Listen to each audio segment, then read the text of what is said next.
Get the fuck.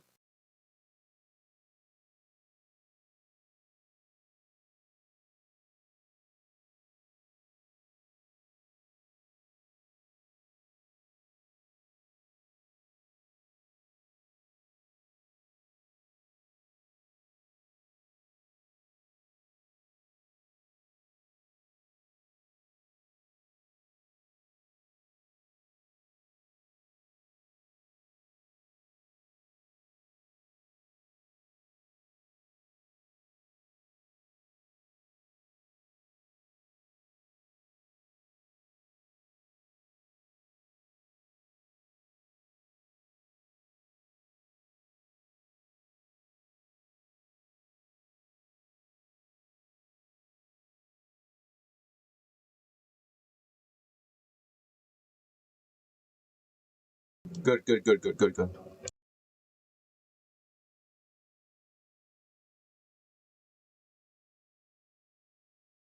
Strap one, strap one to the car, man. God damn, dude. Just go, just go, just go.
There we go.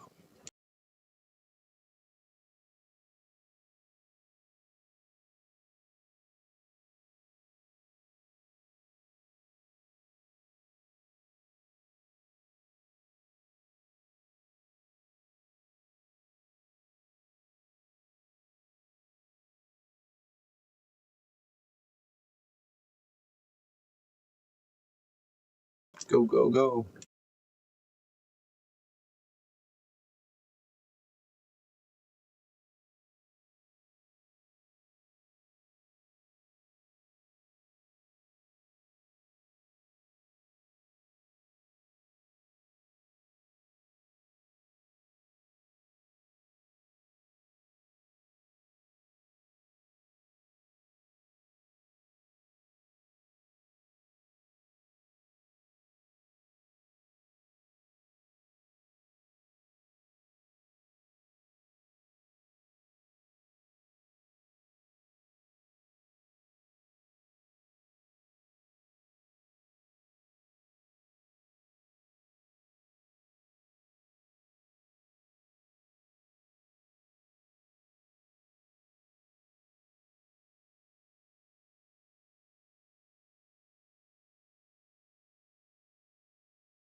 Get the fucking flag!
Oh, come on! Get the flag! Get the flag! Get the flag!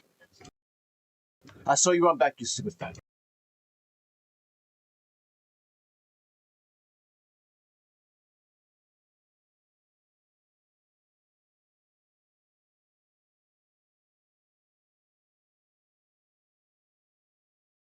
Fuck you guys.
A small map. Small as a well.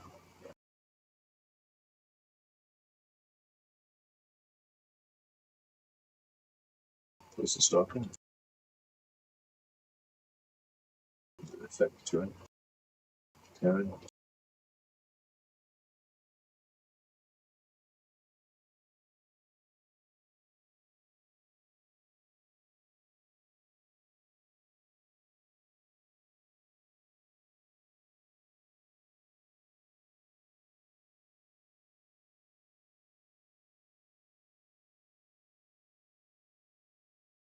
It looks nice, but it could be a lot better.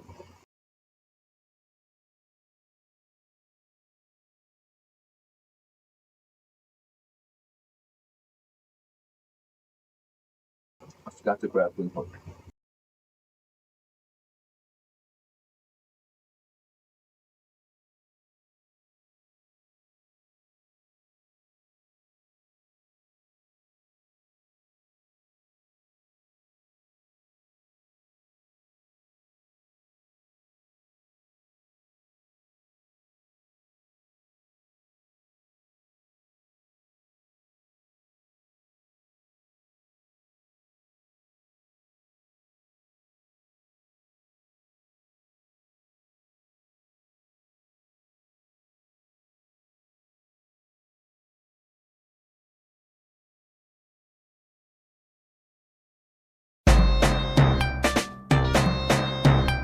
Yo, yo, this are the biggest collab.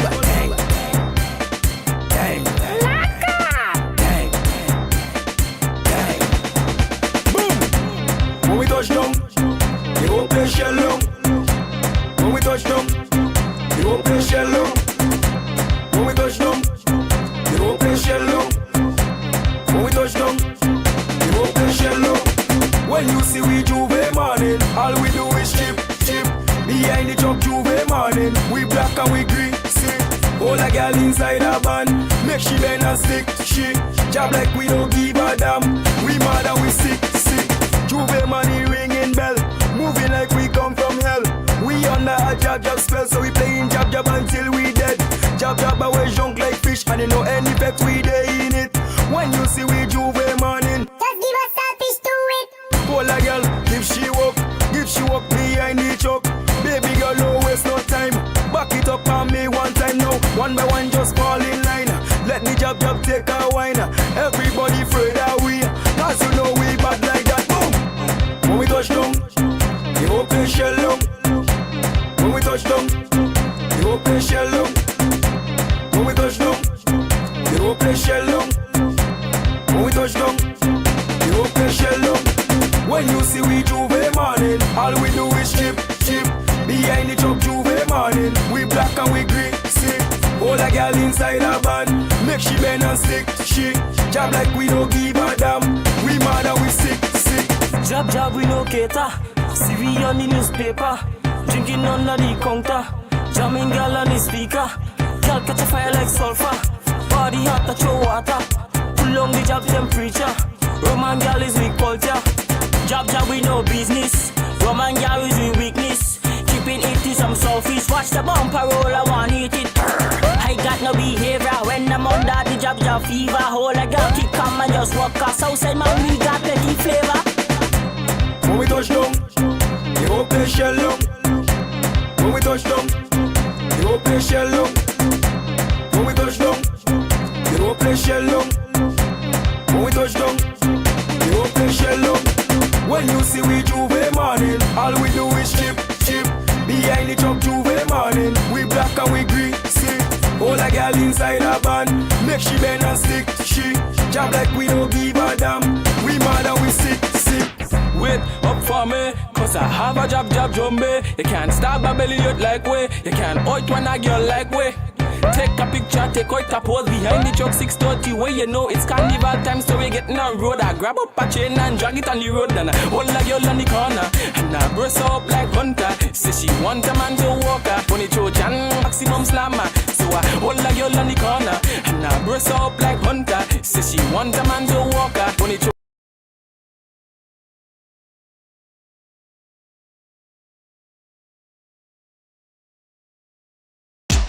obuwomi bunzita koza nvulunga wala yeeyo teri egisinga kuwooma mwana gw'ofumba ogimpanga eyokya togimpanga konga ennyuguga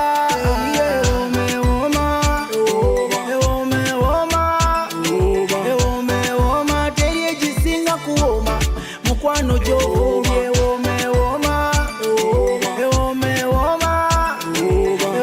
ewooma teri egisinga kuwooma mukwano gy'ogenda n'osiga endagala osanike nanze nesunga nebuuza oba ejjaddi olina engeri gy'okalirira akanyama n'opima amazzi nekajja kakola supu mabeoma ogenda yozitulira ate noboyimba kasavuzanyama ebintu byokoleeyo teryakufanana bebi diya teryakufanana walayima mufumba byaddala siri mufumba byaddala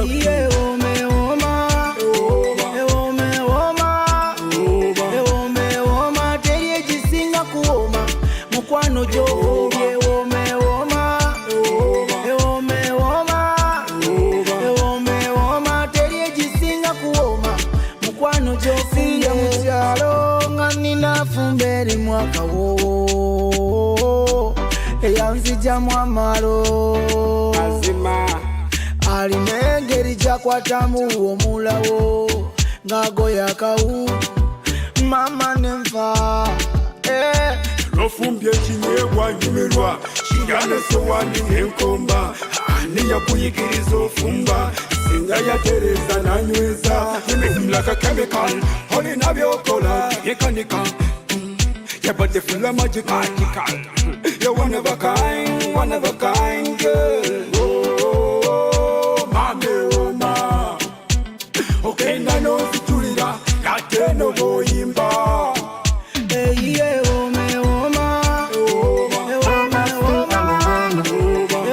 ewooma teri egisinga kuwooma mukwano gy'ofumbye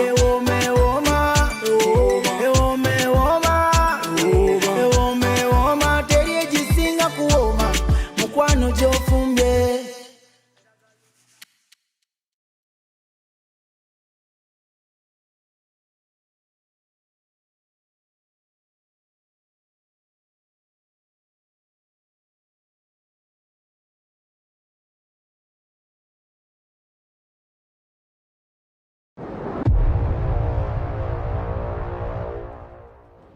Can you guys respond to my prompt, please? I'd like to. So, women are biologically engineered in their 20s for childbirth. In fact, they bounce.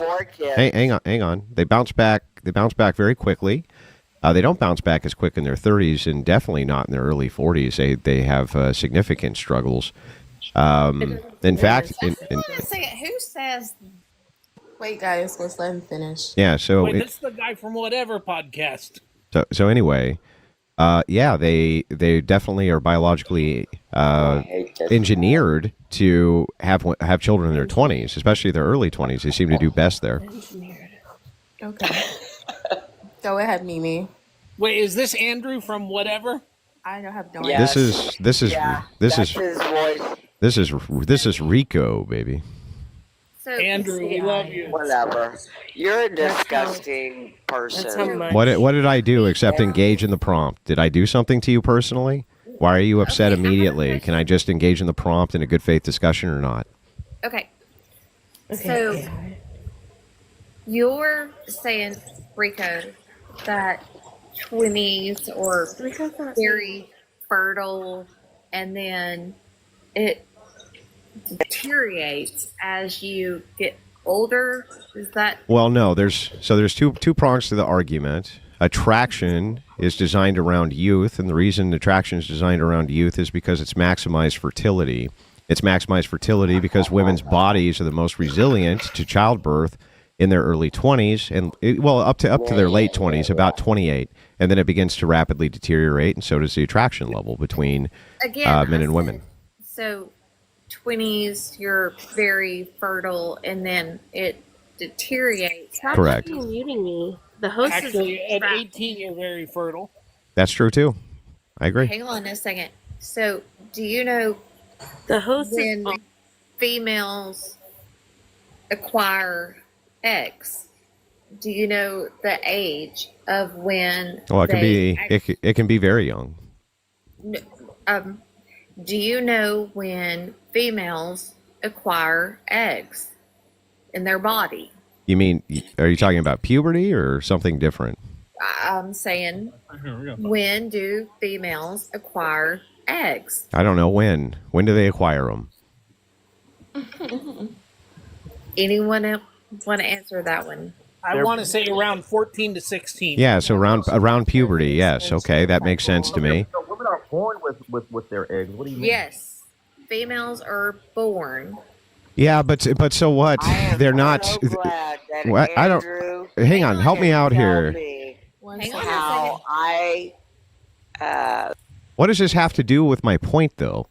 But hang on, I'm getting to your point. Okay. So females are actually born with eggs, and they have ample amount of eggs. Well, thank God Andrew's here. They don't start dropping eggs until they start menstruating. So I don't know what you're talking about. okay. So you said we're resilient. Our bodies will bounce back very quickly in our early 20s. Yeah, well, not just in your early 20s, but up till about 28. Only if we are in good condition. Well, but you're more likely to be in good condition when you're younger too. That's the whole point. Yeah, but that's only if you take care of your body. That's only if you are taking care of your body. So if you No. Even if you're not taking care of your body, let's say that you hang on. Let's say you had two people. After, and also infertility only increases if she has medical conditions. That's not true. Infertility generally begins to increase rapidly post 28 years old. Begins to rapidly deteriorate. Still not true. It is true. It is. Yes, it is true. That is true. I don't know why you're trying to lie to me. That's medical science. That's medical science. It's well established. Why do you think that women in their 20s who are the most fertile, do you think that biologically they would be designed to have children later than that when they're at their most fertile in that area? Why? If she does not prioritize health, then she will have a harder time having children later on. That's going to be true of any age, though. That's why that argument makes no sense. Okay. Do you know also, it also goes with the sperm? That's true. Men's sperm degrades over time as well. Nobody's disputing that that's true. So men also should be having kids in their 20s. See how that works? Well, not only that, but that's why age gap is necessary. And well, I mean, age gap's not necessary, but have you not seen the sperm sometimes has different problems and there can't get in the egg? yes, that happens as well. But again, those fertility issues for men are greatly decreased in their 20s, just like with women. Women's fertilities increase in their 20s, and so is men's. Your body is perfectly wired. Your body is the most perfectly wired for reproduction in your 20s, period. Men and women. But Rico, you wouldn't factor in the social element. I mean, we know it's just not a biological. We're not animals. Right? Well, what we should do. Well, hang on. Around every other type of biological element that human beings engage in, we tend to tailor socially in society around those biological elements. For instance, deferring your reproductive years for college is foolish. You should go to college after your reproductive years and your reproductive years. That's why. And hang on. Let me just finish. Let me make the point. Here's why. Right now, we have a birth rate collapse in the United States and in the entirety of the West. Birth rate collapse. Never seen anything like this, especially globally. Wow. We're not even at reproduction rates. And the reason for that is because women defer their 20s for college. And by the time they get a career established, they're pretty near 30, which is why you see the marriage rate near 30. And you see the first child being born around 28, 29 years old. And they usually only have one. It creates a major problem. We should actually if we're gonna take the social elements, we would wire the social elements around human biology like we've always done. We do it with food and oxygen and water. Most cities, for instance, are built on water for this reason.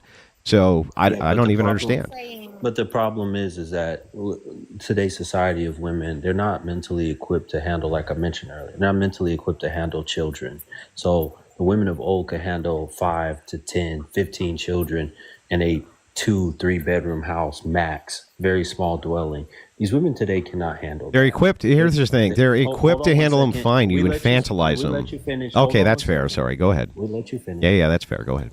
So a lot of women, even to have one child, want 2,000 square feet, 1,500 plus square feet. That's not how the women of old operated. And they did a much better job at handling their stresses, handling all types of pressures in society. And their pressures were much greater.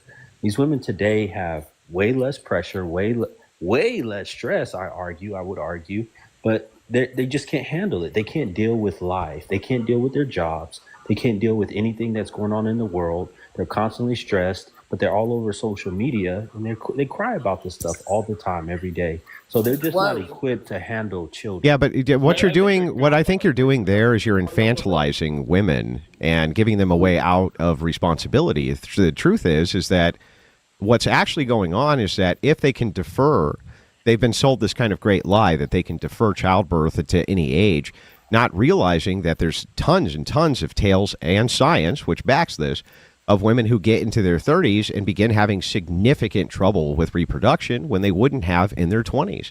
And they've been sold a bill of goods. The thing is that there's no sense in infantilizing women. Instead, it's worthwhile to point out that we live in a very anti-natalist society now, and women are sold a huge lie. Lie. There's no science. Wait, let me say this real quick. There's no science that's going to back women who are emotionally and mentally ill-equipped with having children, even though biologically they can. There's no. There is actually. If you apply, okay, go ahead. My turn. Wait a minute. Turn. Hold on, ma'am. I will. Nope, my turn. Ma'am, hold on. No, he spoke over me while I was. That's true. I did. Just let him finish real quick. He spoke over me while I was speaking. So if you can find science that says, yes, women should still have children, no matter what, no matter how they are emotionally or how they are mentally, whatever they're dealing with in life, their stress and pressure, they should still have children. Please send that to me. Yeah, that's a huge straw man and a red herring. So to point this out real quick, the social sciences around additional pressures on people, allowing them to grow into better people, is well established. For instance, men who have families and children tend to make a lot more money than men who don't. That's because the application of social pressure and responsibility makes them grow into that position. That's well-established science for both sexes. The fact that you won't refuse to apply the social pressures on women and infantilize them is a major issue. But yes, there is science that backs this, well-established science. If that was true, then women would do much better in careers that are highly. They're not wired for long-term careers. Hold on one second. They would do much better in highly pressured careers that are dominated by men, and they don't. They don't perform well under those highly stressed, highly pressured careers. Men and women, when you have a social pressures, they apply differently to both. What careers can you name that they're not wired for careers? They are wired for child rearing. Do you understand the distinction? You just mentioned you mentioned the pressure that what types of social pressure though? You would be applying social pressure on women for their specific sex related activities. Sir, your job. Sir, you're straw manning the shit out of my position. Don't do it. It's a form of social pressure. It is. Yeah, but do you understand that different sexes respond to different social pressures differently because they're wired differently? Can we get pregnant? You let us know.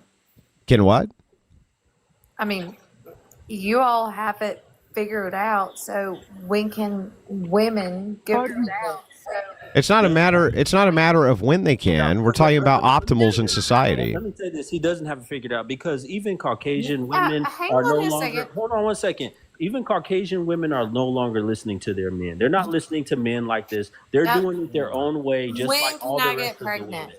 All the rest of the women are doing it their own way. So nobody's listening to y'all him. have it figured out. When can I get pregnant? No. But you guys are not going to listen to him or me or any other man. Exactly. Preferably before the age of 30. Okay. If you wanted optimal results, generally for most women, pregnancy in the 20s would be optimal. That's not to say you can't get pregnant past that or shouldn't. Nobody would ever make that claim. Only that if you were looking at what was optimal for female reproductive health and for society at whole, you would look at women in their 20s. Yeah, but What part of nobody's discouraging you from getting pregnant after 20 are you not getting? What part of this are you not understanding? They're not doing well without the children. Well, you're kind of making his point, right? Because you didn't listen to a word we just said. Hold on one second. Do you realize they're on more medications than ever before? They have to deal with depression, anxiety, all types of mental stresses. They're on these medications more than ever. Yes. But which hang on. But which demographic of women are not? Hold on 1 second. With birthing way less children, they're on more of these medications. They're drinking more than ever. Yeah. They're having more problems than ever before in their mind. But you're saying, oh, if they have the children, they'll just adjust. Well, the problem with your argument is that we can break women down via demographics. And we see in the demographics where they're having a lot of children younger in heavily religious relationships, their satisfaction happiness ratings are through the roof in comparison to career women. So how do you explain that, sir? Oh, I got you on that one. Yeah, you got nothing. You got nothing because you didn't think it through. Let me jump in, bro. The marriage rate is I don't know how true that is. It is true. No, hold on. The divorce rates for Christians and non-Christians are basically the same. Nope, that's only based on self-ID. If you look at rigorism, meaning people who go to church more often and participate in sacraments, you'll find that their divorce rates are significantly lower. Yeah, but the marriage rate is way down, so you can't even. Yeah, but here's what the problem is. Like, we can take data. We can take data, and what we can do with the data is we can break it down by each demographic and group so that we can extrapolate better data for what's working and what isn't. What we find is that when there's religious rigorism and people having children in their 20s and getting married younger with religious rigorism, their happiness levels are overwhelming in comparison to the rest of the population. They hang on. They say that they report better satisfaction levels, less mental illness, less antipsychotic drugs, less depressive drugs. Across the board, they're healthier.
Twitch is officially finished, as their streaming site always seemed unsafe, but that's nothing compared to how at their convention, they essentially served up their top streamer to a predator, as Amiru made her way to this year's TwitchCon, where her and her friends seemed uneasy about doing meet and greets. The reason I canceled my meet and greet is I don't There want to are be a in the lot same of place people, for 2 hours.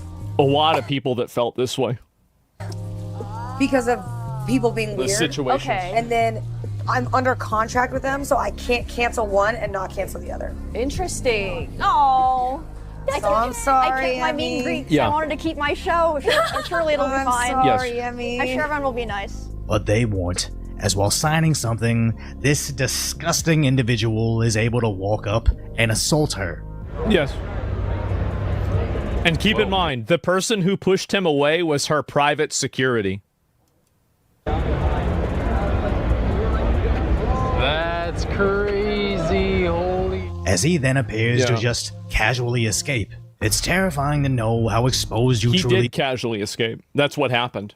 you're only after someone takes advantage of that. As sadly, this is the same streamer that got attacked in Santa Monica, where less than 7 months ago, some... That's, again, Senna, the clip from before, and that's Ray also. So, big surprise. Ray didn't show up. She's like, yeah, fuck this shit. Senna's like, yeah, I don't know about this one. Emmy's like, well, you know, I've got a show there. I'm going to try to put my best foot forward. And that's what fucking happens. Isn't that so fucking sad? So fucking sad. Other stalker attacked her and her friends there. Hey, stop! Whoa, whoa, whoa. It's fucking fight right now. What? Get away from me. Security, please, please. As obviously the girls were pretty shaken up, just realizing how defenseless they truly are and what little local law enforcement can do to protect them. So you'd wonder if they'd bolster their teams with a bodyguard. But tragically, she just talked about how TwitchCon banned her private security. I had a security guard 2 years ago where there was a guy. Oh, and by the way, there's more to that story, too. I haven't even thought about this part of it. There's more even to that story. That's going to be a real, man. Tell us. It directly involves me. Follow me around TwitchCon, and he like asked him to stop multiple times. My guard asked him, and the guy wouldn't stop. So he grabbed the guy, but he didn't like hurt him. He was just holding the guy until like the con security came. And then for some reason they're like, yeah, because you're. No, I was involved with something that happened afterwards, and it's again not my story to tell. So we will wait. And that's really it. I'm not going to make any, like, you guys can draw. I actually appreciate you guys drawing conclusions because a lot of them that I'm reading are wrong. And I don't want people to start guessing and saying and everything. Go ahead, guess whatever you want, but you guys know, like, I hide stuff pretty... I try, at least, to hide stuff pretty well, right? Security guard. And I apologize for edging you guys. I really do. I apologize for edging you guys. But the reason why I'm doing it, and this is the reason why, is because I want people to be able to go back and look at these clips whenever the information and the stories come out that are surrounding these events. And I want it to show that there is a longitudinal veracity to it. There is not just like everybody's saying this one thing right now. Now, I want you to see and go back to this whenever it does come out, whenever it does happen, that, and here's the reason why. Because I always try to think in advance. People will say that some of these things are lies. And I try to do everything that I can to plant as many seeds as possible in the garden of truth. And I think one of those seeds is alluding to it ahead of time so that it's not something that just manifests out of nowhere. Does that make sense? So they can build a precedent. There is more of that story. The truth is sprouting. Oh boy. And it will be a bountiful harvest. He's like perma-banned from the venue forever. Yeah. So Twitch, knowing that she has a history of stalkers, not only from the live streams they cash in on, but the last TwitchCon they ran. And in response, they took measures to protect the predators from her security. Obviously, these live stream girls don't feel comfortable doing these events. They're openly admitting it on Twitch. Well, they have to deal with a lot of stalkers. They have to deal with actually more of it than... This is it's like an iceberg. You know, I'd never talk about this because I think that talking about it is a manifestation of it. And in doing so, you breathe oxygen into it and it keeps it alive and it facilitates it. That's why I don't talk about it. But it's a serious issue. It's a legitimate, serious, massive issue. In order to keep their show, they need to surrender their security and basically be served up to whatever predators Twitch's product attracts. As just over a week ago, they promised the presence of armed law enforcement, since several of their streamers expressed concerns over their physical safety, with Asmongold outright saying,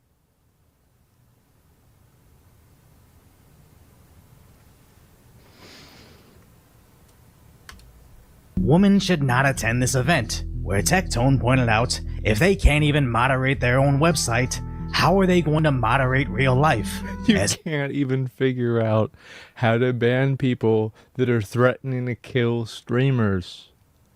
You can't even figure that out. You have your own partnered streamers putting out hits on other people on your platform. And you can't even figure that out. Do you really think that you could set up a live event?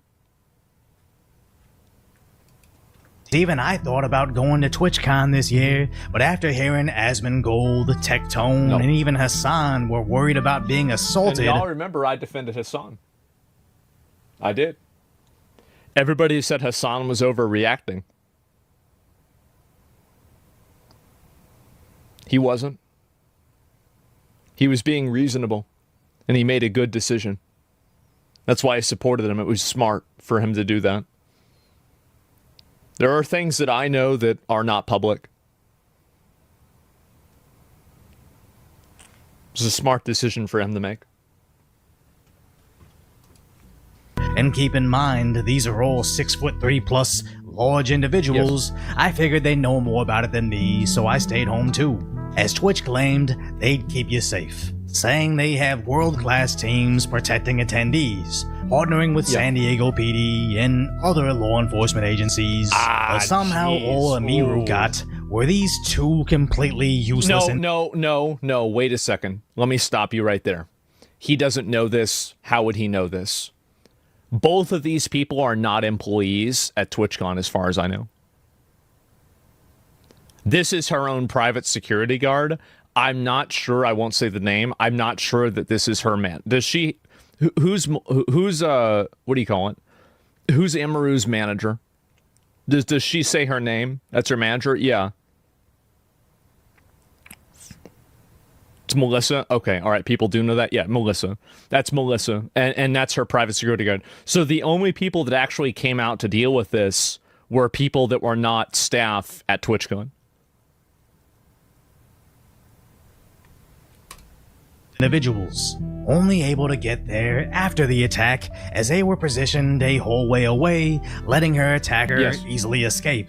Now they did make a statement about the attack, saying... They lied in the statement. They said things in a statement that were untrue. The individual responsible for allowing the situation to occur has been removed from their position. Then went right back into acting like business as usual. Yes. I wouldn't be surprised if this girl and her entire team... A little unfair towards the bodyguard. Well, yeah, but he doesn't know that, right? Like, he's seeing it from his perspective, and that's why he's not wrong, right? And also, I'm fairly... I wouldn't be surprised if the bodyguard wasn't allowed to stand next to her. He probably wasn't even allowed to do that. So he did the best that he could do. quit overnight, and nobody would blame them because they're literally putting their life on the line for Twitch. All this posturing like you'll protect these girls, seemingly forcing them into uncomfortable situations by dangling their shows in front of them, and then banning their personal security guards. This carefully curated scenario couldn't be any more pro-pervert if they tried. As the most fucked up part about all of this is, what if this wasn't just a pervert? What if this was like what happened to that singer Christina Grimmie, where at a meet and greet, an insane fan shot her? Which can talk about all the world class. This also almost happened to Meg Turney from, I believe, Rooster Teeth. I knew her brother, and so just a weird chain of events led to that. And she had a person go into her house with her husband and basically tried to kill her. And the cops ended up killing him. Texas, by the way. But yeah, this happens. It does happen. Security they want, but absolutely nobody should trust anything they say. So hopefully Amiru and her team get all the help they need. They sue TwitchCon for every cent they have, ensuring she never has to stream on that insane platform ever again, and Amazon finally goes in and cleans house at Twitch. That's what they really need to do. I think so. I think it's just it's so bad. I don't know what to say. I really don't. And yeah, it is awful. And you wonder why people have been choosing to VTube, not excusing the furry side of it. Do you remember whenever I was talking about why VTubing and why girls are involved with VTubing and why VTubing is becoming more popular? Because these platforms, and also this is like and I've been sounding the alarm about this for years, but nobody wants to listen. There is a huge problem on the internet about the behavior that people have online and it going completely unchecked. You have people that are doing things that are literally illegal on the, like, just because you do something on the internet doesn't make it like, it's not like there's another jurisdiction, right? Like, you're breaking the law by doing certain things online, like threatening people, like, you know, like fucking trying to put out hits on people, etc. It's not like you do it on the internet, it's okay. And this is what's been happening, and it's been going on for such a long time. For a massive amount of time. Oh, here comes the digital ID. Are you guys starting to see why I was saying this? People are finally, like,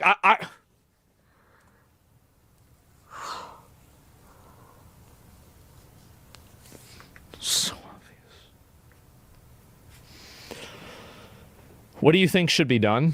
I think it's actually very simple. I think that these websites enjoy a tremendous privilege by allowing all these people on their platform with really no restrictions whatsoever and no accountability for their behavior. And I think that the government should hold these websites more accountable for allowing bad behavior on their website. And I think that websites that don't uphold a higher standard of conduct should be removed from Section 230, which is a privilege that makes them immune to being sued for copyright, because I don't think that it's right or fair for the American people to subsidize and allow a company to break the law while it simultaneously endangers the lives of American citizens because of its own greed. Pretty simple, actually.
While watching the GTA 6 trailer, you might have missed some very subtle details, like people's feet kicking up sand as they run, entire interiors being generated in buildings, and light refracting through Lucia's ear. These are just 3 examples of the 6 new major patented technologies that Rockstar has created for GTA 6, all aimed towards making it the most realistic game that we've ever played. Thousands of unique interiors, the most realistic NPCs we've ever seen in gaming, and major new upgrades to online. So today, let's thoroughly break down the revolutionary technology of GTA 6, starting with the interior generation patent. For years, there has been this rumor floating around about the possibility for 70% of all buildings in GTA 6 to be enterable, and this new patent makes the theory sound very plausible. In 2017, Rockstar filed a patent for a new technology that allowed them to generate unique in-game interiors by simply typing keywords that fit the description of what they want it to look like. The parameters can range from being a simple on and off, so for example to control an optional rug appearing or not, to any value, an example being the amount of books on a shelf or the degree of dirtiness on a door. By using various different keywords such as luxury, dirty, worn down, or modern, the developers can fit each interior to a certain aesthetic without having to manually create each one. Rockstar used the capability to generate different tints of color on clothing for NPCs in RDR2 to ensure that they didn't all look similar to one another. The patent also details a system that allows the players to edit these features as well, which implies that whether it be in GTA 6's single player or online, we will be able to create and design our own homes, though to what degree is currently unknown. The technology doesn't just work for individual interiors, but can also be utilized towards a bunch of interiors in a localized area. An example would be that instead of individually making each building an interior for a run-down, trashy place like Sandy Shores, they could instead give the keywords run down or abandoned to every interior in the area, giving the entire town the exact same feel. Now, this is one that I am personally looking forward to, the NPC AI patent.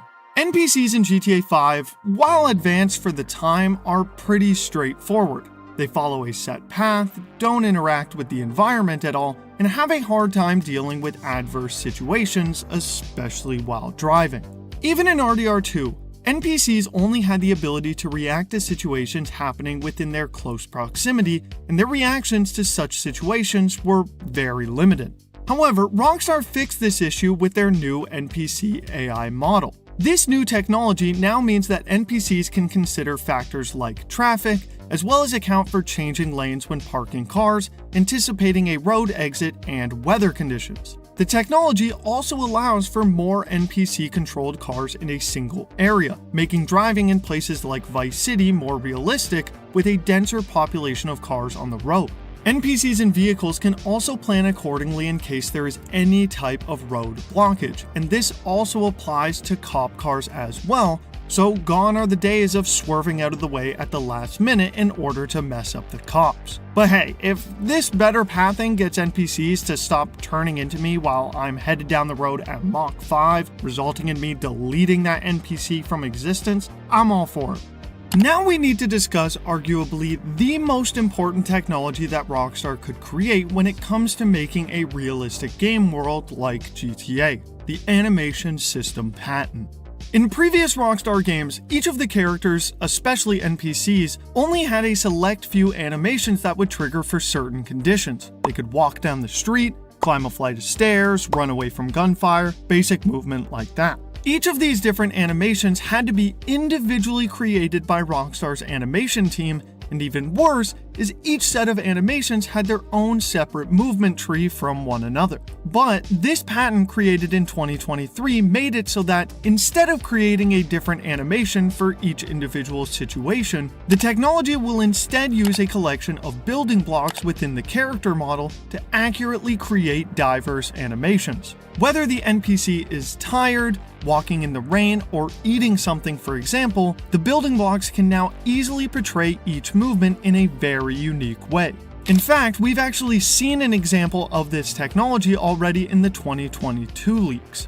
Though I can't show it for obvious reasons, there is a clip of Jason crouching down while covering his face with his gun, and we could clearly see what keywords were used to give Jason this animation: combat, crouch, left wide, long gun, under fire, and move. Another example from the leaks is when a cop is under fire from the protagonist and is constantly shifting his height to match the cover that he is standing behind, whether it be a car or a fence. You can probably guess from this technology that removing even one of these words would give you an entirely unique animation, though only to the degree of what that word was responsible for.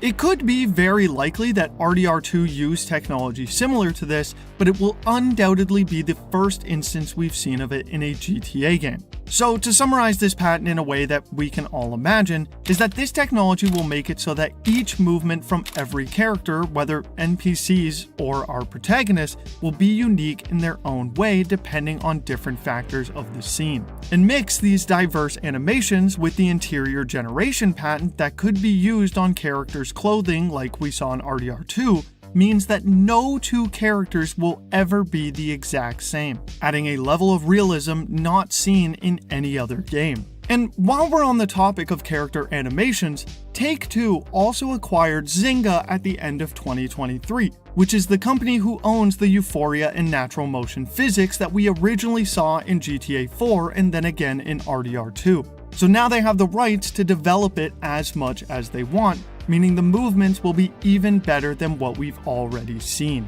And I want to give a quick shout out to TobyLobbin30 for the very detailed analysis of this technology over on Reddit. Already from the trailers and screenshots, it's clear the graphics in GTA 6 will be unlike anything we've seen in previous games. So why not discuss how they made it better with their new graphics rendering patent?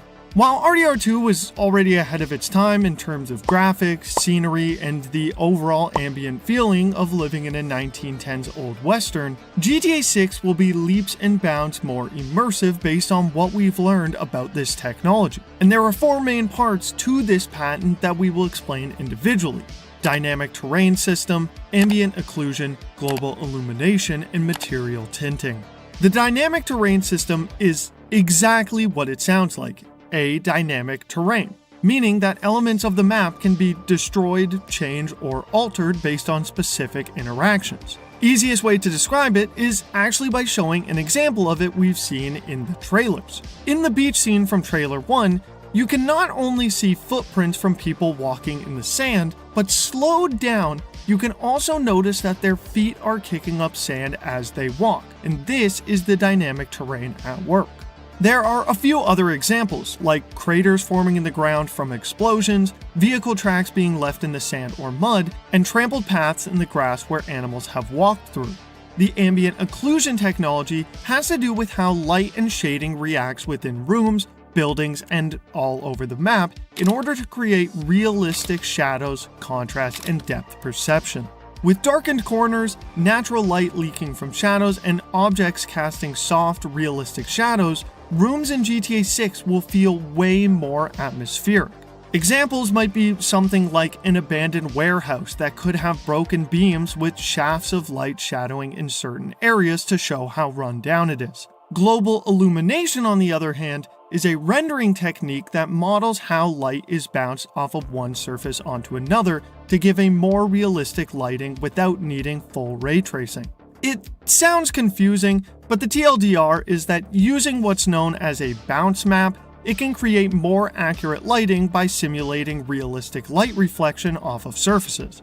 Now, this isn't to say that ray tracing won't be in the game, since people would be up in arms if I said that, not to mention that we've already seen it in the Lucia prison clip, but this technology can be used over a wide area like a forest while also saving on processing power.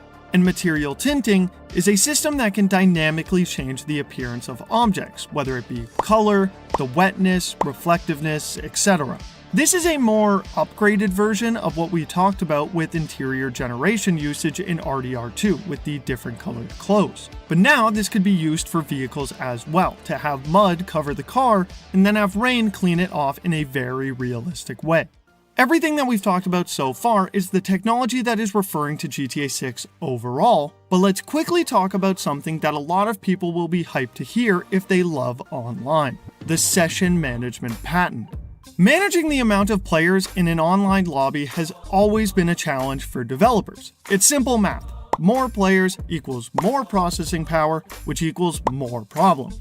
When it comes to GTA Online and a lot of other games, there's usually two ways of managing more players while maximizing the processing power.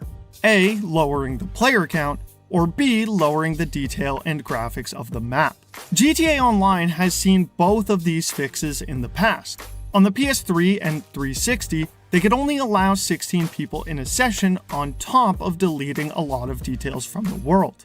When they got to the Xbox One and PS4, they were able to increase the player count to 32, but they still had to dumb down the graphics quite a bit. Luckily for us, however, a new patent Rockstar filed in 2021 is looking to minimize this problem. The way Rockstar aims to do this is, instead of having the entire map take up an entire session like we currently have in GTA Online, they will instead cut the map into multiple different sessions with a seamless transition between each. This picture provides a great example. The map is split up into 6 different sessions, and let's say you want to drive from Vice City to Port Gellhorn. You will leave the Vice City session and into the Port Gellhorn session seamlessly, without having to find a new session like you do now in GTA Online.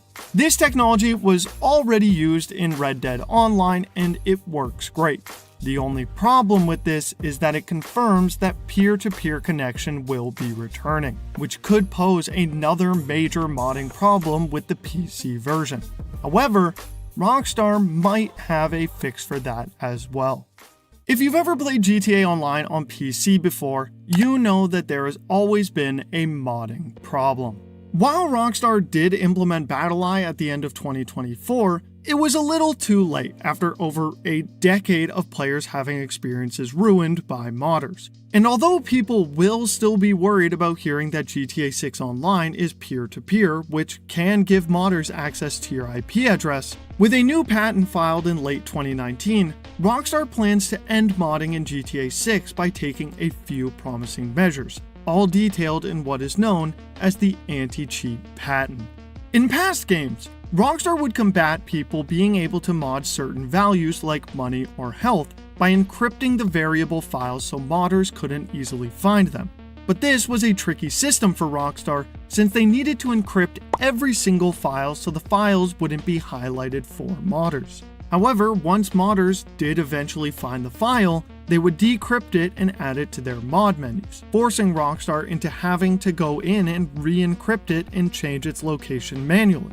But Rockstar's new system aims to fix this by randomly moving these variable files to a different location at random intervals, making it a lot harder for mod menus to function when the internal code is constantly changing. Not only that, but they also encrypt these files in a special way. Whenever the variable file needs to be changed, like you earning money from a mission for example, the money file would be decrypted, the variable changed to however much you earned, and then encrypted again right after, which all happens automatically. The only problem with this system currently is that the added workload of constantly decrypting, encrypting, and then relocating the file will definitely increase the workload on your system since it's peer-to-peer. Meaning they need to find a way to only add this to very important files as to not overload your system. But nonetheless, any extra security that Rockstar makes to stop the modding problem will ultimately work better for us whenever GTA 6 inevitably comes to PC.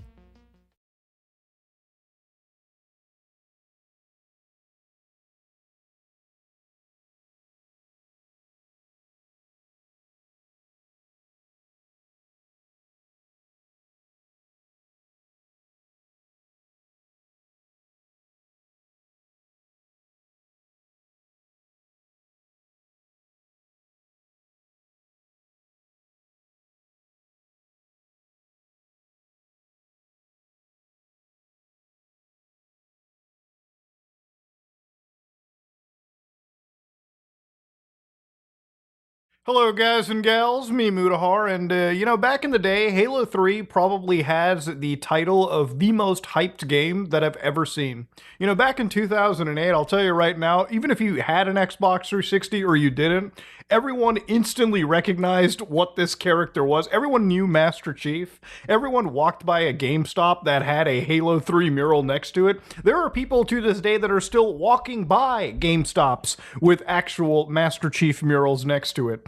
Ladies and gentlemen, Halo 3 might be one of the most loved games, one of the most hyped games ever made. And I would say that even games like GTA 4, GTA 5, dare I say Red Dead Redemption 2, don't even come close to it. But what if Grand Theft Auto 6, I would say, is the only other game that I've seen that has reached this much hype? It's actually insane. Now, of course, to give you an idea, I'm not somebody that thinks you should hype a video game, because there is always a chance. Always a chance GTA 6 could be a pile of hot ass. I used to think, Cyberpunk 2077, ain't no way that game's gonna end up bad. And then it dropped. And then I was eating crow for like 3 years until it actually ended up getting good. So there's always a chance. Never hype yourself up to something with the nth degree and then set yourself up for all of your expectations to be destroyed. I'm one of those people where I expect very little, just so when the actual product comes out, I always get a good thing going. But as excited as I am for games like Grand Theft Auto 6, there's an elephant in the room that we have to address. There's a lot of people in this gaming industry, not the gamers necessarily, but the executives at the top that would love this game to be at $100. So I saw that apparently Chris Stockman, the design director for the first Saints Row game, he basically said, I don't think it's a rising tide that floats all boats. I think there will be tremendous amounts of backlash if everyone switched to $100. Not all games are created equal. I think GTA is the only game that can get away with it. And I hope they do. I really hope it's $100. I think it deserves to be $100. Now, ladies and gentlemen, honestly, I was kind of with this quotation for the first half. But the second half where it gets a little bit into, I hope they do. I really hope it's $100. It's pretty telling of what the industry kind of wants. Now, ladies and gentlemen, if you are, somebody like EA Games, somebody like Ubisoft, somebody like current day Microsoft, I'm pretty sure you're jerking your fucking dongs off after snorting your fucking line of coke if you're an executive at this company, because generally those are the only people that are, I guess, safe from fucking layoffs these days. Those are the people that are excited as all hell for a game like Grand Theft Auto 6 to be priced at $100 just so they can price all of their other games at $100 as well. Now, I think games are already pretty fucking expensive, but to give you guys an idea of how expensive it would be for Canadians, just for instance, right? $100 is equivalent to 140 Canadian dollars as of right now, okay?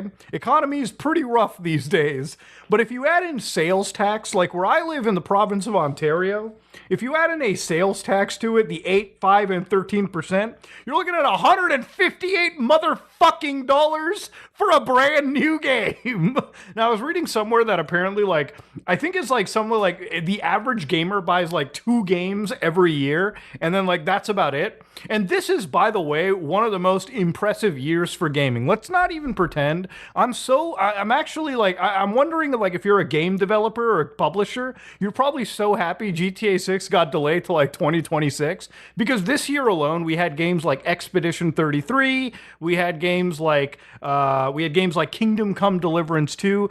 I literally just played some rounds of Arc Raiders, and I'm not even an extraction shooter guy, but I'm almost itching to purchase that game because I actually thought it was pretty good. Bottom line is 2025 is actually a fucking gangbuster year for video games. Anybody that tells you, video gaming is totally dead and dusted has not really played some of the games released this year. And it's not even just games that are remakes or remasters or anything. No, these are actual 2025 games that are pretty fucking good in terms of quality. So, GTA 6 releasing next year is probably a big benefit for some gamers this year because at least these companies aren't fighting for that fucking game of the year spot with a contender like GTA 6. Of course, 2026 is going to be a little bit different.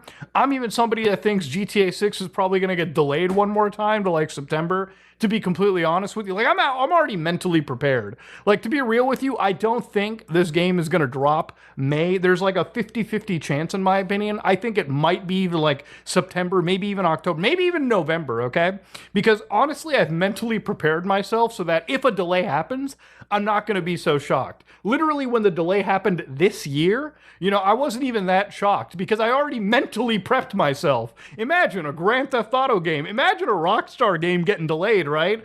You know, it's like when Red Dead 2 was coming out, when GTA 4 was coming out, when 5 was coming out, hell, I think most Rockstar games usually get a delay or two. So you gotta just mentally prep yourself for this kind of shit, and then you'll never be disappointed, okay? Simple as that. Now, obviously, some analysts have come by. I always love analysts. They have always come and said, our research suggests that GTA 6 will generate more revenue at a standard $70 price point than the much discussed $100. Man, you really need a fucking analyst to tell you that. You really need a motherfucking analyst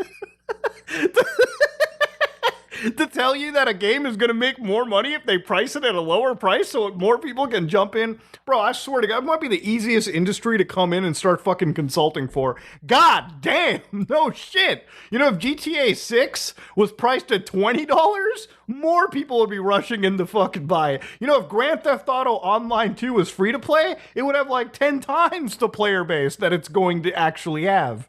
But yeah, honestly, it is just goofy to kind of see the industry, and not really the gamers, but the bean counters, the business-minded people, the executives, who are really looking for every industry franchise to crack $1 billion, while actively putting less money into gaming, okay?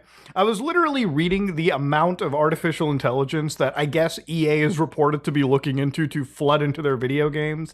You know, apparently something about the next Halo is going to have a lot of generative AI thrown into it. And again, Halo is one of those franchises where it's crazy to see how influential it was, how it created the most hyped video game in probably gaming history, all the way to its incredible drop-off because literally they just cannot find a developer to give a single shit about making a good Halo game, or actually just a complete Halo game in general. Now, $60 for a game, really for me is, you know, at the end of the day, like, it is what it is. A game's going up in price is not something that I don't expect. When games went from $60 to $70, okay, but now when we're thinking of $70 to $80 and $70 to $100 now within the same gaming generation, that's a leap far more than I ever thought. And the thing about it is with like gaming, look, I will always say back in like 2008, 2009, 2010, I really feel like a lot of games that came out during that PS3 360 generation were actually completed games. You know, games that came with a full campaign. Sometimes they would stuff a multiplayer in there that wasn't even in cases an afterthought, and sometimes they would have like a third mode. But overall, the game would be a completed title. Now it really feels like any game that comes out is a game that has the bones of a PS3 and at best a PS4 era title.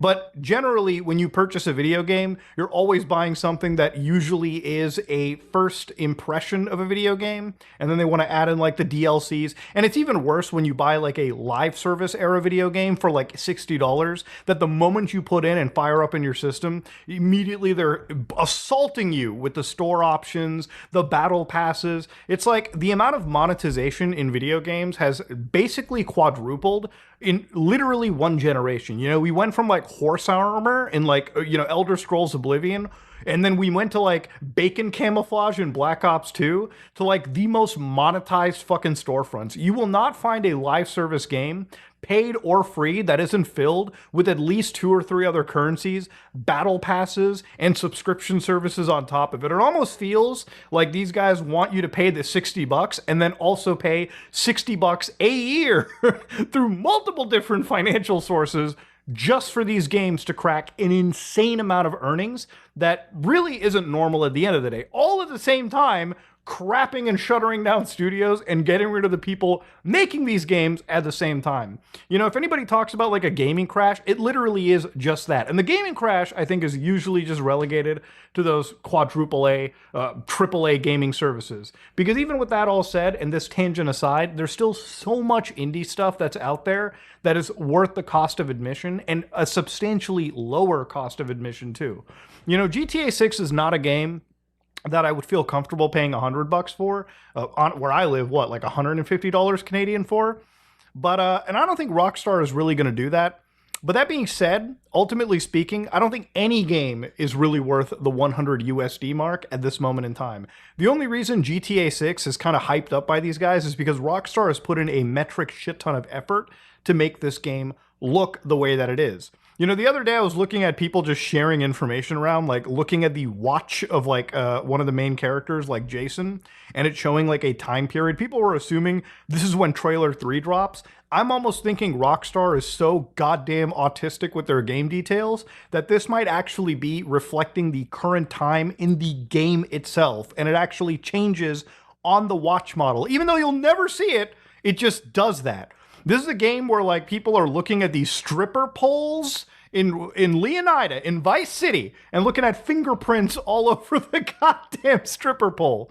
Now, this is just a texture, ladies and gentlemen. I don't think that a fingerprint is going to reflect individually and dynamically on the stripper pole. If it does, holy shit, do I need to actually go to the strip club in Grand Theft Auto for the first time just to gawk at the amazing details. But when you're talking about a game that has these sweat beads on the asshole of a goddamn stripper rendered properly, when you have a game that is rendering light, texture work, everything at such an amazing rate, to a point where everything they've shown is apparently real-time graphics running at like what I assume to be 30 frames per second, is actually insane.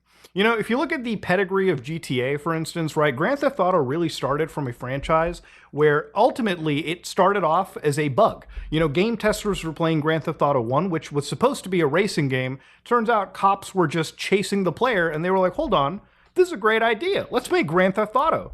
And then, of course, Grand Theft Auto 2 drops, which is more of the first game. And then, you know, normally they could have just kept making more top-down stuff.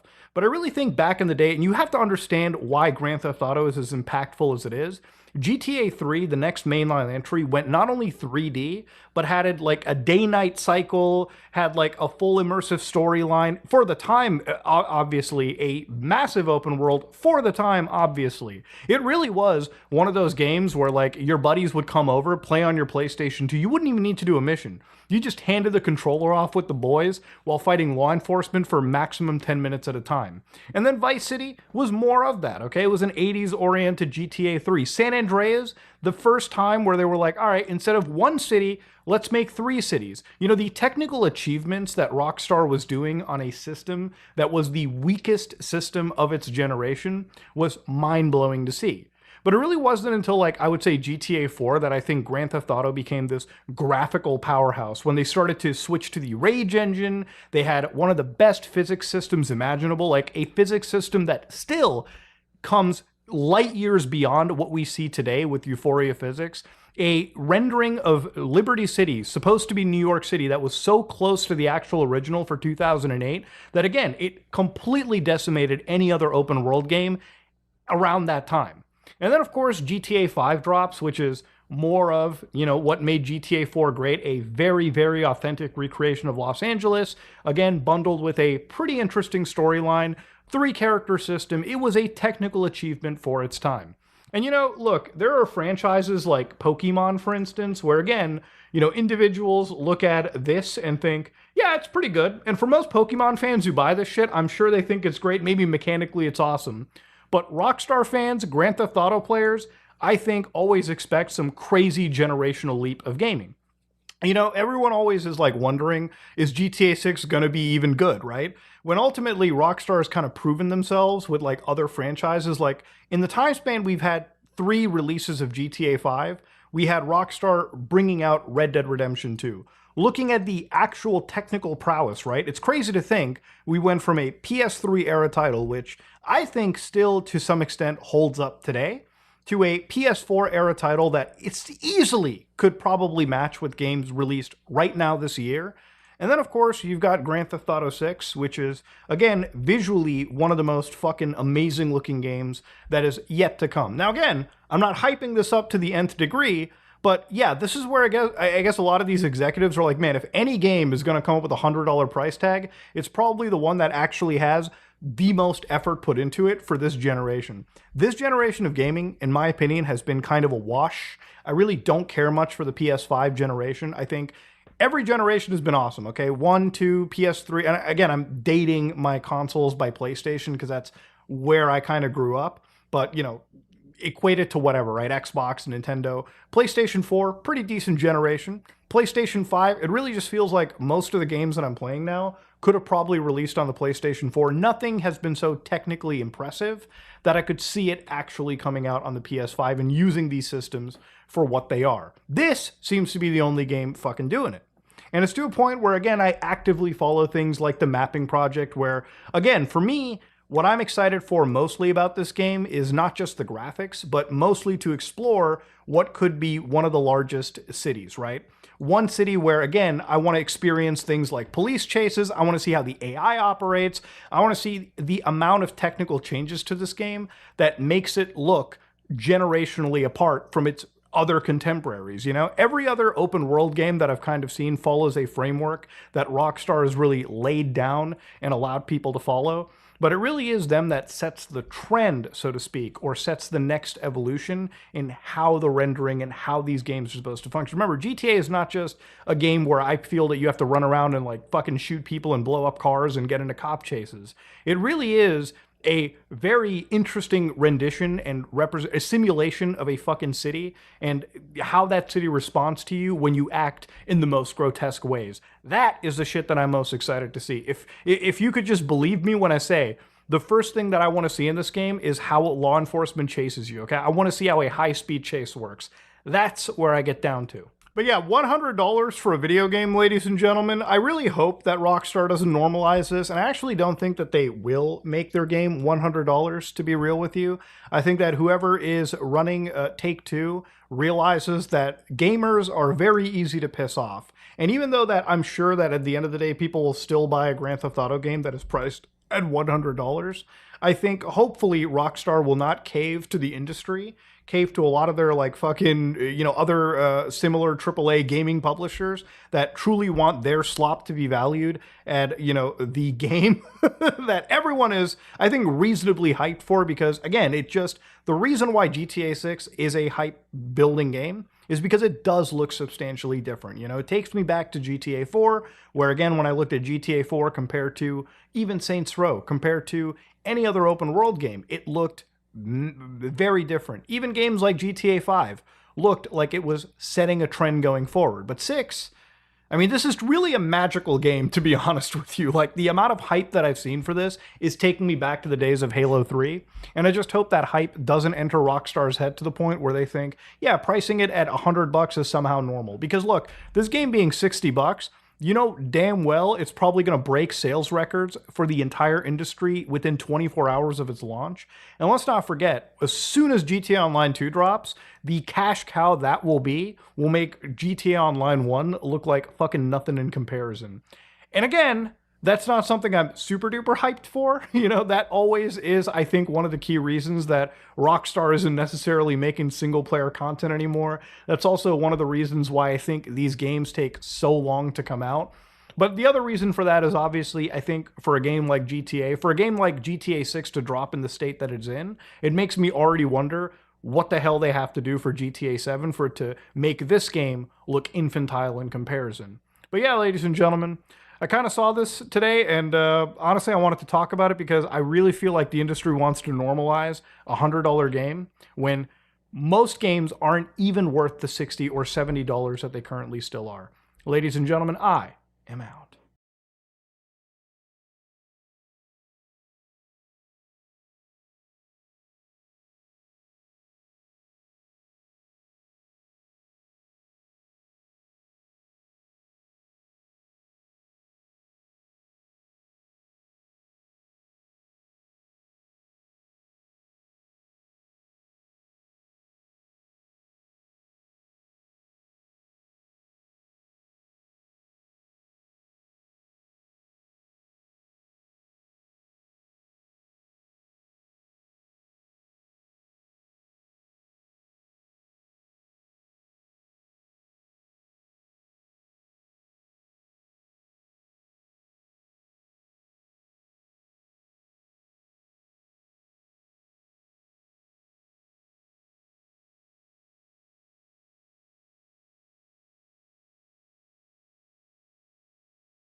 Stop everything, because Rockstar just confirmed a wave of massive changes to GTA.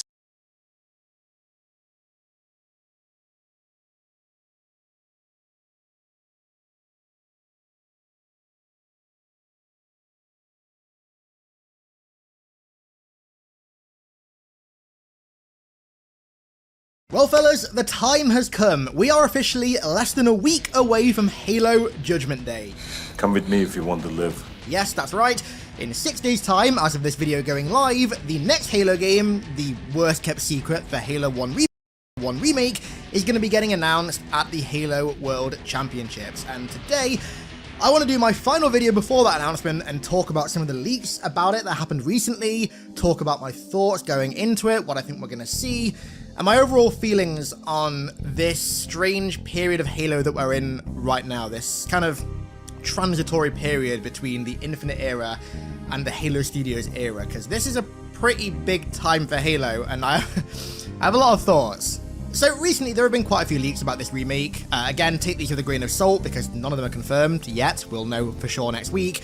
And most of the leaks are things that we kind of already knew, so more confirmation that the game at some point is coming to PS5, that the game will have modern movement mechanics of some kind, which I am not a massive fan of, but I guess I'll have to see how it plays. But we did get one leak that I'm actually quite excited about that others seem kind of apprehensive about, and that's the fact that the remake is going to be using both the Unreal Engine and also the Blam engine. So not the Slipspace engine, Blam, specifically Halo Reach's Blam engine.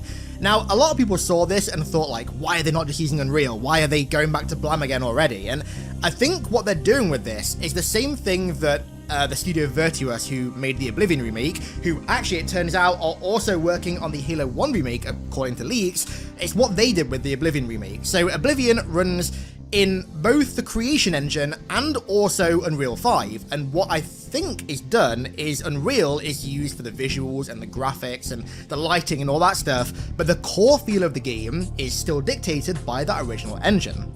Now, one of the big complaints and worries that we've all had about this remake in Unreal 5 is that it just wouldn't feel like Halo, because obviously there's loads of Halo games that have been made in other engines, and they might look cool, but a lot of the time they don't really have that kind of, you know, that indescribable Halo feel. Well, they just don't really seem to have that, and among many of us, that was one of my fears going into this game. Like, how are they going to recreate that Halo feel in Unreal? Well, this leak actually gave me a lot of hope, because what I imagine they're going to be doing is just what they did for the Oblivion remake. So having and the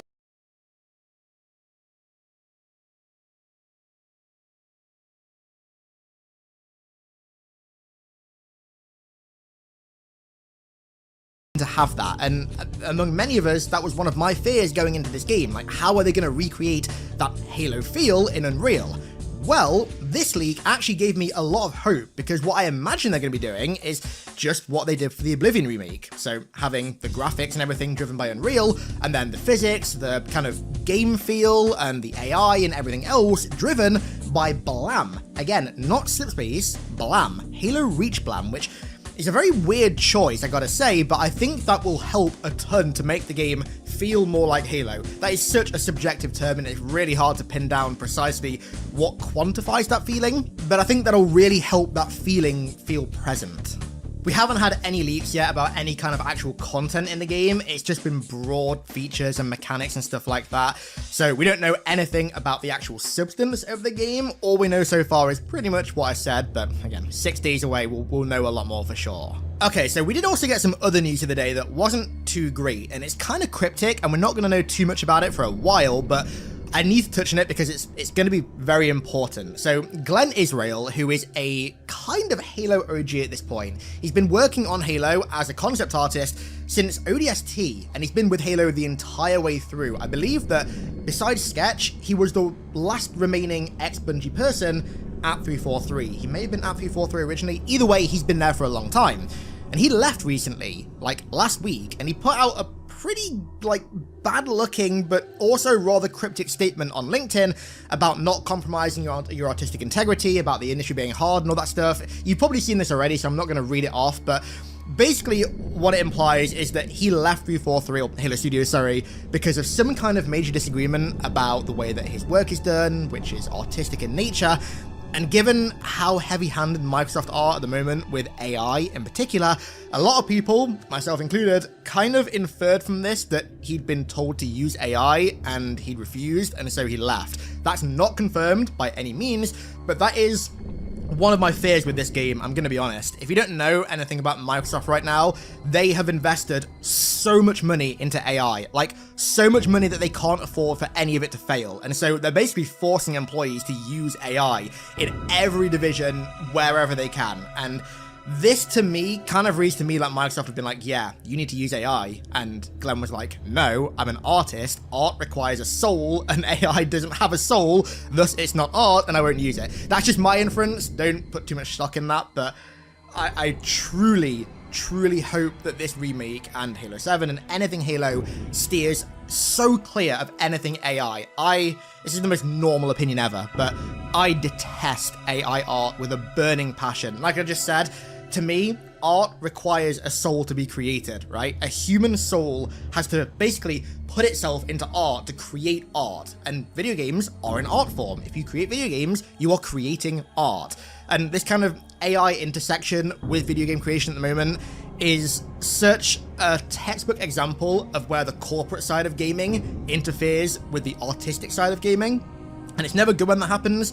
And AI is like one of the worst examples of that. So I'm just crossing my fingers and hoping that this remake has nothing to do with AI in it. Funnily though, on Steam, if your game has AI generated stuff in it, you have to actually declare it on Steam or the game gets delisted. So I guess when the game goes live on Steam, we'll see if it has AI art in it or not. Hopefully not.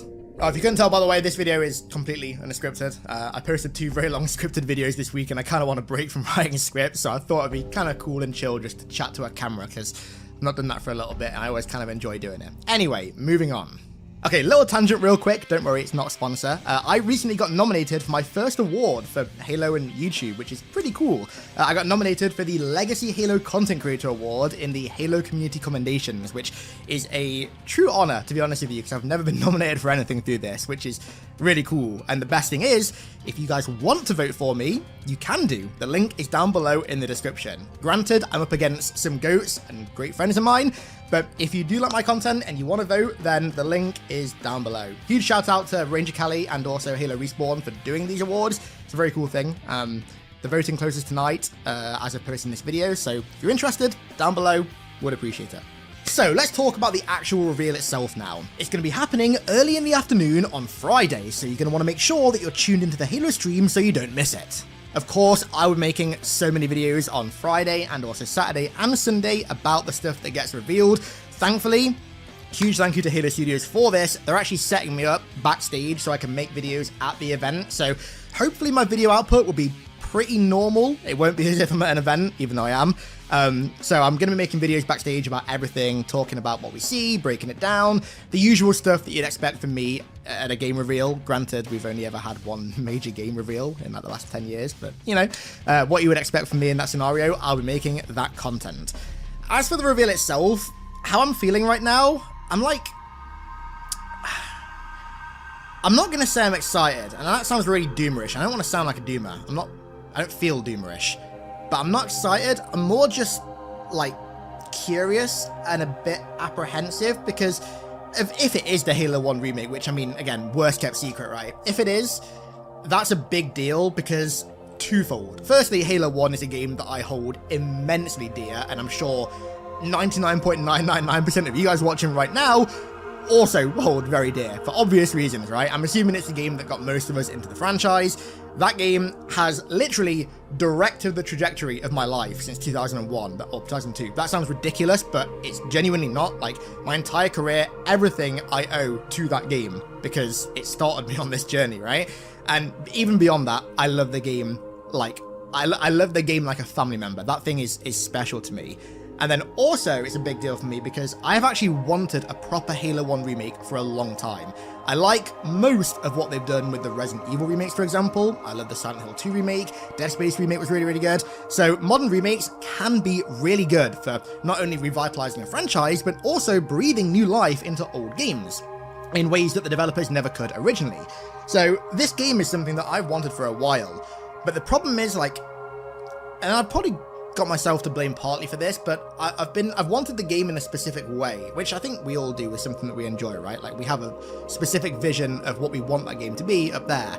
And I'm like, yeah, curious as to how they're going to approach it and do it, and apprehensive about any changes they might try and make, any alterations they might try and make, or hopefully not make to the story. That's one of my big fears. I'm worried that they'll mess with the story. I don't think they will do, personally, but, you know, that fear's always going to be there, especially when you hold a game as dear as Halo 1. I think after the last however many years, 12, 13 years of Halo, I'm just kind of apprehensive about everything now. Like, I'm curious but apprehensive, because I've been excited a ton over the whole 343 tenure, and a lot of the time that excitement has not ended up panning out in the long term. Even though in the short term I was really hyped, it just never seems to work out. And Halo Studios are a different studio to 343, regardless of what anybody wants to say. They aren't 343.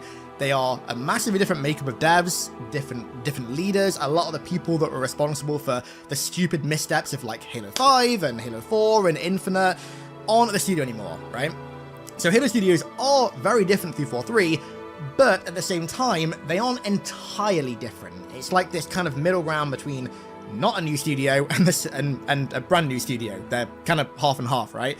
So we truly don't know if the old philosophies are still going to be lingering around with the development, or if this is going to be essentially like a brand new developer taking over Halo. We really don't know yet, and I've been a massive proponent for a while now for just holding off judgment of Halo Studios until they release their own proper game, which is obviously what this is going to be. Like for Infinite's updates, for example, I've not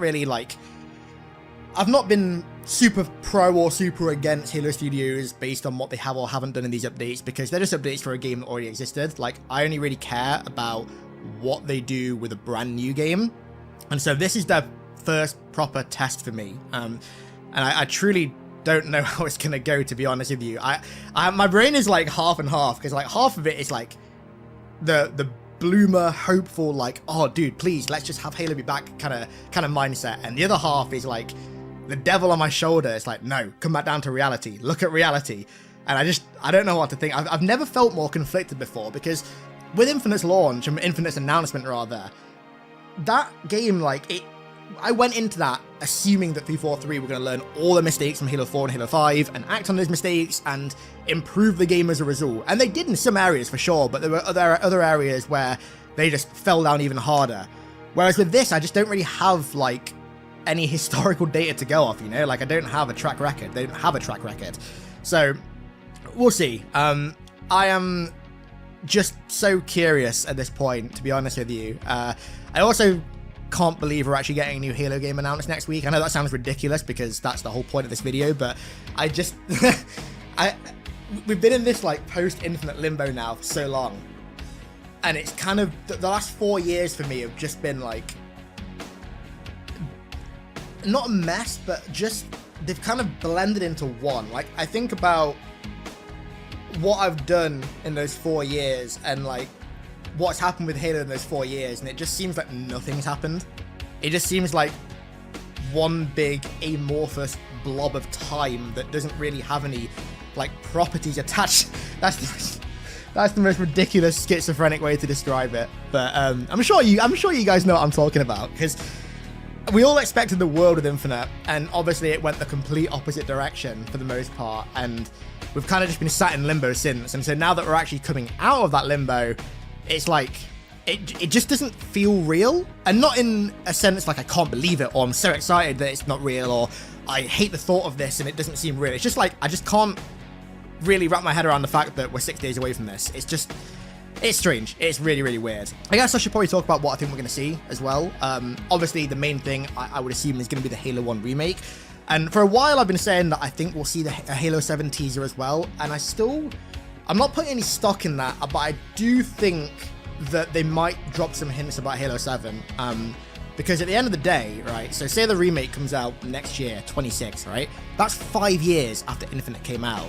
If we're still doing this 6-year dev cycle thing, which granted there's a lot more nuance with it this time because the studio imploded like 3 times in the last like few years. But if we are still doing that 6-year dev cycle thing, then that means that theoretically Halo 7 should be coming out the year after the Halo 1 remake. So if they were to start dropping a few hints here and there, especially if they kind of go the MCC route and have, like they did with Halo 2 Anniversary, have the remake kind of loosely tie into Halo 7, then it would be a good time to do that. Maybe not now, but either way, I wouldn't be surprised if they do tease something about Halo 7. Nothing major. I'm not expecting like Halo 7 campaign gameplay or anything ridiculous like that, but you know, I think they might drop a little bit here and there, but I think for the most part, what we're going to be seeing is the remake, because, I mean, last year was the most unsubtle confirmation of the remake ever. Like, look guys, I'm moving to Unreal, and look guys, what a surprise, all of the assets that we're showing off are Halo 1 related. What could we be working on? Really didn't require that much kind of reaching in the old mind to assume that they were talking about the Halo 1 remake with that trailer, but yeah, interesting times ahead. I guess final thing would be like my hopes and wants for this game, or for the announcement rather, because I have some things that I really hope they show off.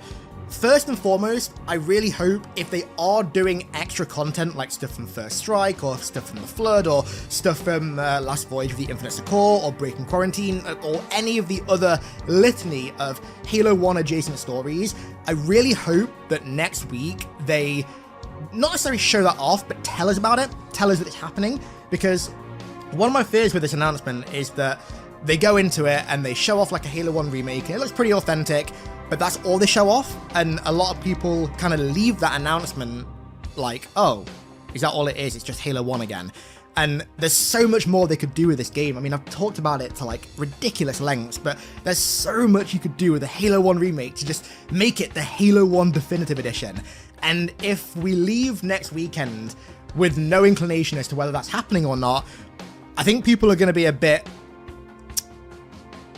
probably a bit annoyed, because we've already had a Halo 1 remaster, and it was awful, and we don't want that again. But that was just a remaster, and now it's a remake, we're expecting more, you know? And so I think if they don't talk about that, provided of course they are doing it, I mean, there is always a chance they don't do it, which would be not great. I wouldn't be very happy about that, but I hope they talk about it if they are doing it, because that stuff, it should be like the hook. For long-term Halo fans like us, extra content that fleshes out the original game and adds more to it in ways that Bungie never could should be the hook for this game. That is the hook, and that would be such a great thing to talk about and announce at next weekend. And I guess my other main thing is just that it's faithful. I mean, obviously it's a remake, so it's not going to be one-to-one faithful. Like, I don't mind them like changing the geometry and levels and stuff like that, and like changing like rooms and like mixing encounters up and stuff like that.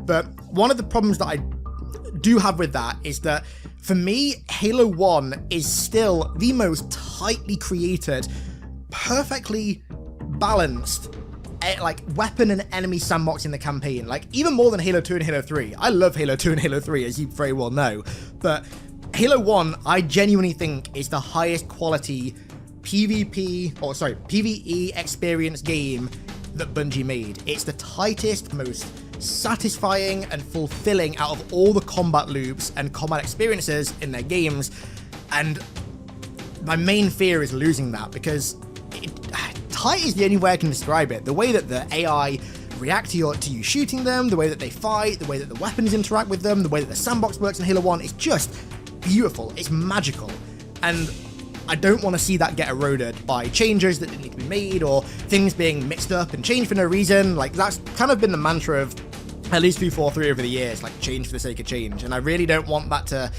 intervene in Halo 1, because that was one of the main problems with Halo 1 Anniversary. Even though it was just a remaster, not a remake, like the visual identity of that game just wasn't Halo 1 at all. There were so many unnecessary changes with that game. And granted, it was Saber Interactive, not 343 main developing it, but you know what I mean.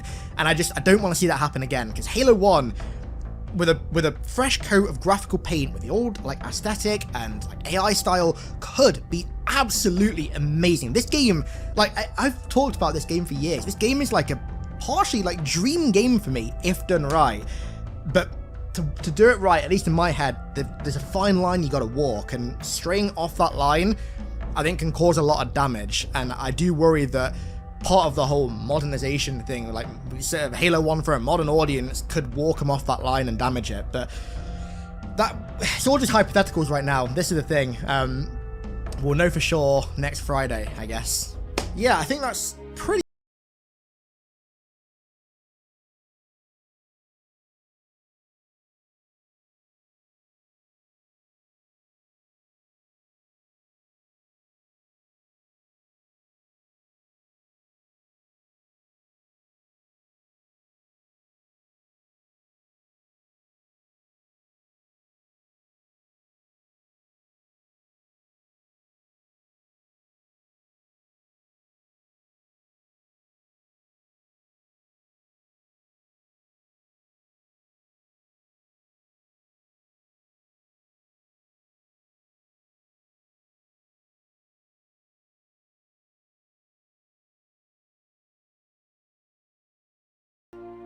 I have not been Infinite's biggest fan, as you guys know, but HCS ending for Infinite, like, oh man, there's just something really, like, melancholic about it, and sad, because the HCS for Infinite has been where almost every other facet of the game has faltered. HCS has been incredible. The HCS team have nailed HCS, absolutely nailed it throughout the entirety of Infinite, and sending it off just feels so sad. So sad, but it is what it is. So yeah, I guess I will see a ton of you guys next weekend.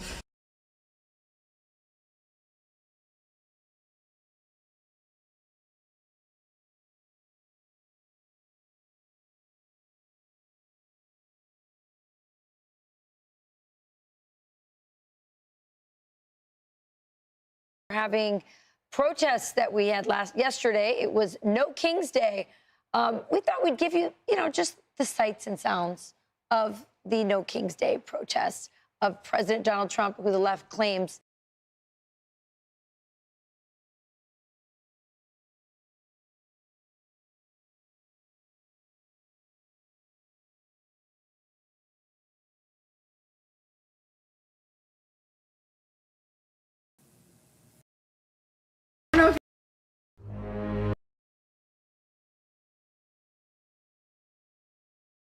Graphics, but most. The moment you announce your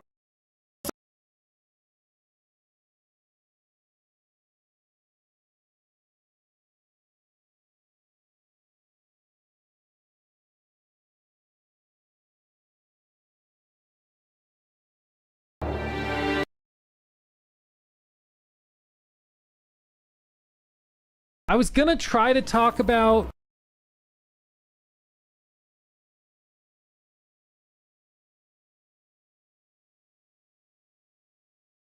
He just tweeted out.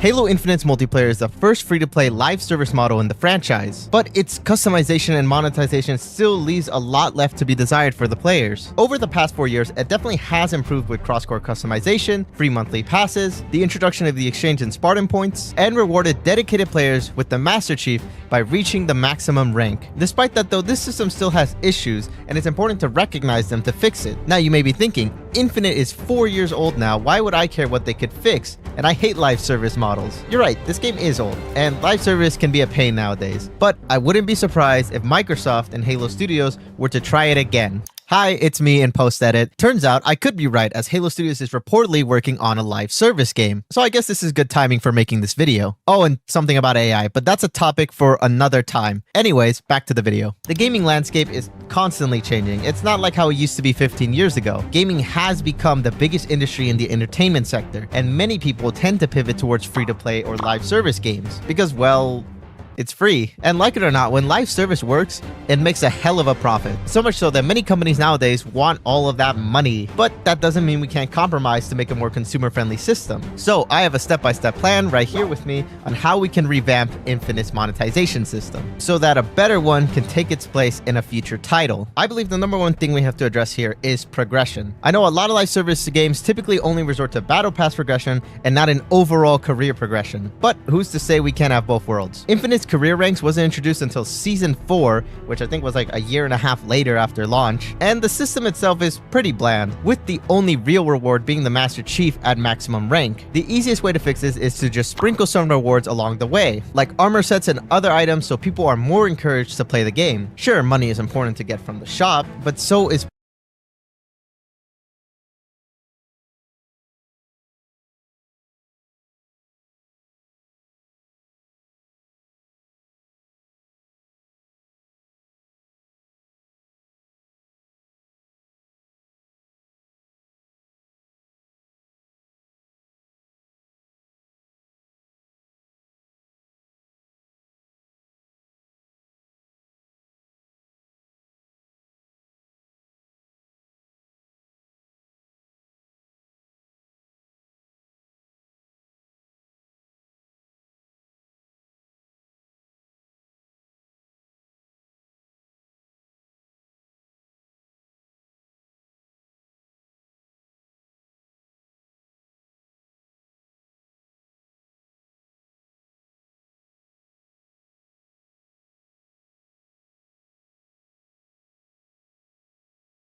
Damn, I forgot I was eating a shrimp.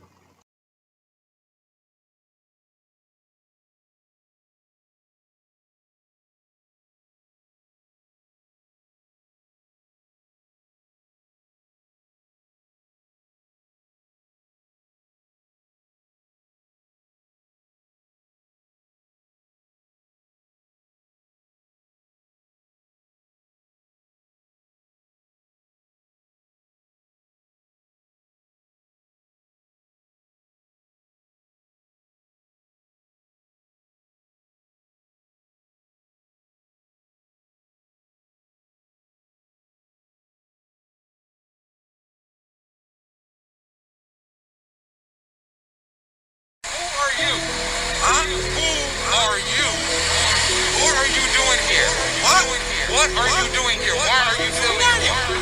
Who are you? You've been filming me for 30 minutes. Who the fuck are you? I'm a citizen of the United States of America. Who are you? United States of America. I'm a citizen of the United States, man. Who are you? Who are you? Who are you? I'm a citizen of the United States, man. I'm a citizen of the United States, man. I'm a citizen of the United States, man. I'm a citizen of the United States, man. Who are you? You wanna know who I am? You wanna know my name? You wanna know where I live? You wanna know my address? You wanna know where I be? You wanna know the spots? You wanna know too much? You wanna know too much? You wanna know who I am? You wanna know my name? You wanna know where I live? You wanna know my address? You wanna know where I be? You wanna know the spots? You wanna know too much? You wanna know too much? I know you wanna know, but I'm not gonna tell you. I'm just done good, I never backs down. You just being nosy all up in my business, looking like you never got a smack down. I'm not gonna give you my name. Now I'm asking the same question. Who are you? Who are you? Who are you? I'm a citizen of the United States, man. Who are you? Who are you? Who are you? I'm a citizen of the United States, man. I'm a citizen of the United States, man. I'm a citizen of the United States, man. I'm a citizen of the United States, man. Who are you? You wanna know who I am? You wanna know my name? You wanna know where I live? You wanna know my address? You wanna know where I be? You wanna know the spots? You wanna know too much? You wanna know too much? And you could call me sir, you could call me nigga, you could call me man, or whatever you figure. In your opinion, always gonna be respected on my end. I'm not giving you my info, now you getting triggered. Man, just deal with it. How you gonna deal with it? Looking at me funny, man. I know how you feel with the doubt. Just deal with it. How you gonna deal with it? Looking at me funny, man, but you gonna stay with the doubt. Who are you? Who are you? Who are you? I'm a citizen of the United States, man. Who are you? Who are you? Who are you? I'm a citizen of the United States, man. I'm a citizen of the United States, man. I'm a citizen of the United States, man. I'm a citizen of the United States, man. Who are you? You wanna know who I am? You wanna know my name? You wanna know where I live? You wanna know my address? You wanna know where I be? You wanna know the spots? You wanna know too much? You wanna know too much? You wanna know who I am? You wanna know my name? You wanna know where I live? You wanna know my address? You wanna know where I be? You wanna know the spots? You wanna know too much? You wanna know too much? Who are you?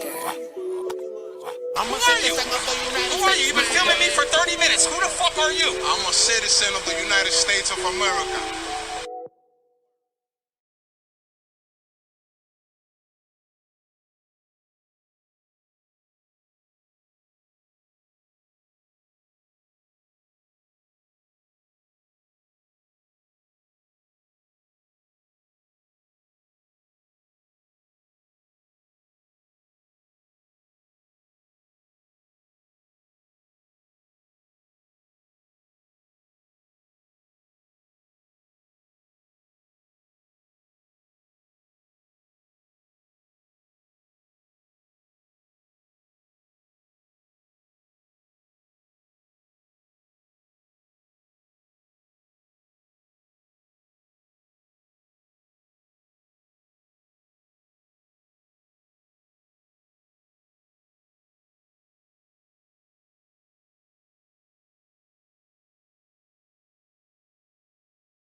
So, fellas, and my hard R fellows that have joined the channel, let's check in.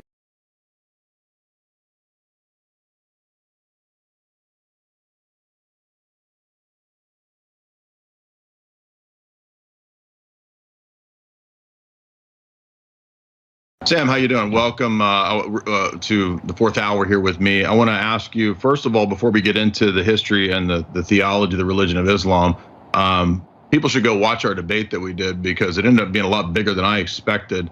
How did you feel about that debate going into it and then coming out of it? Yeah, well, glorify our God and Savior, the Lord Jesus Christ. I praise God for that opportunity. To be honest, I didn't like the format, the way they set up the time, but be that as it may, I didn't want to complain. So they didn't think that we're trying to make excuses to run because it backfired against them. I thought, in my opinion, they got decimated. You know, and of course I'm biased, but it was a landslide decimation because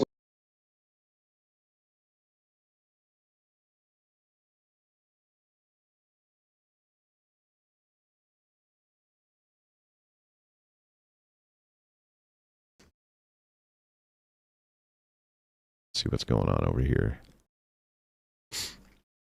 Of church history. Don't come here ranting that I ran from anyone. I fear Jay less than anyone on the planet. Who Ron did that? Hogdyer, I don't fear him. Andrew couldn't do it. He couldn't utter a negative word about Jay. That is horrifying when the idolatry is at that level. Not a negative word. Final comment was mine to him. No response. I'm done. Don't tell me to waste my time anymore. I'm done. I gave it to Donnie before anyone else. Why is he ignoring Donnie? Why did he run to his fellow Orthodox friend? Why didn't he reply to Donnie, who's a neutral moderator? What the fuck is this guy I'll tell you talking why. about? Well, you got to go to your buddy. You got to go to your buddy. You guys that are idolaters of Jay Dyer, wake up call tonight. Wake up call, because I'm here tonight and I'm here with the receipts. William, you ran from the crucible. You don't even know what you're talking about.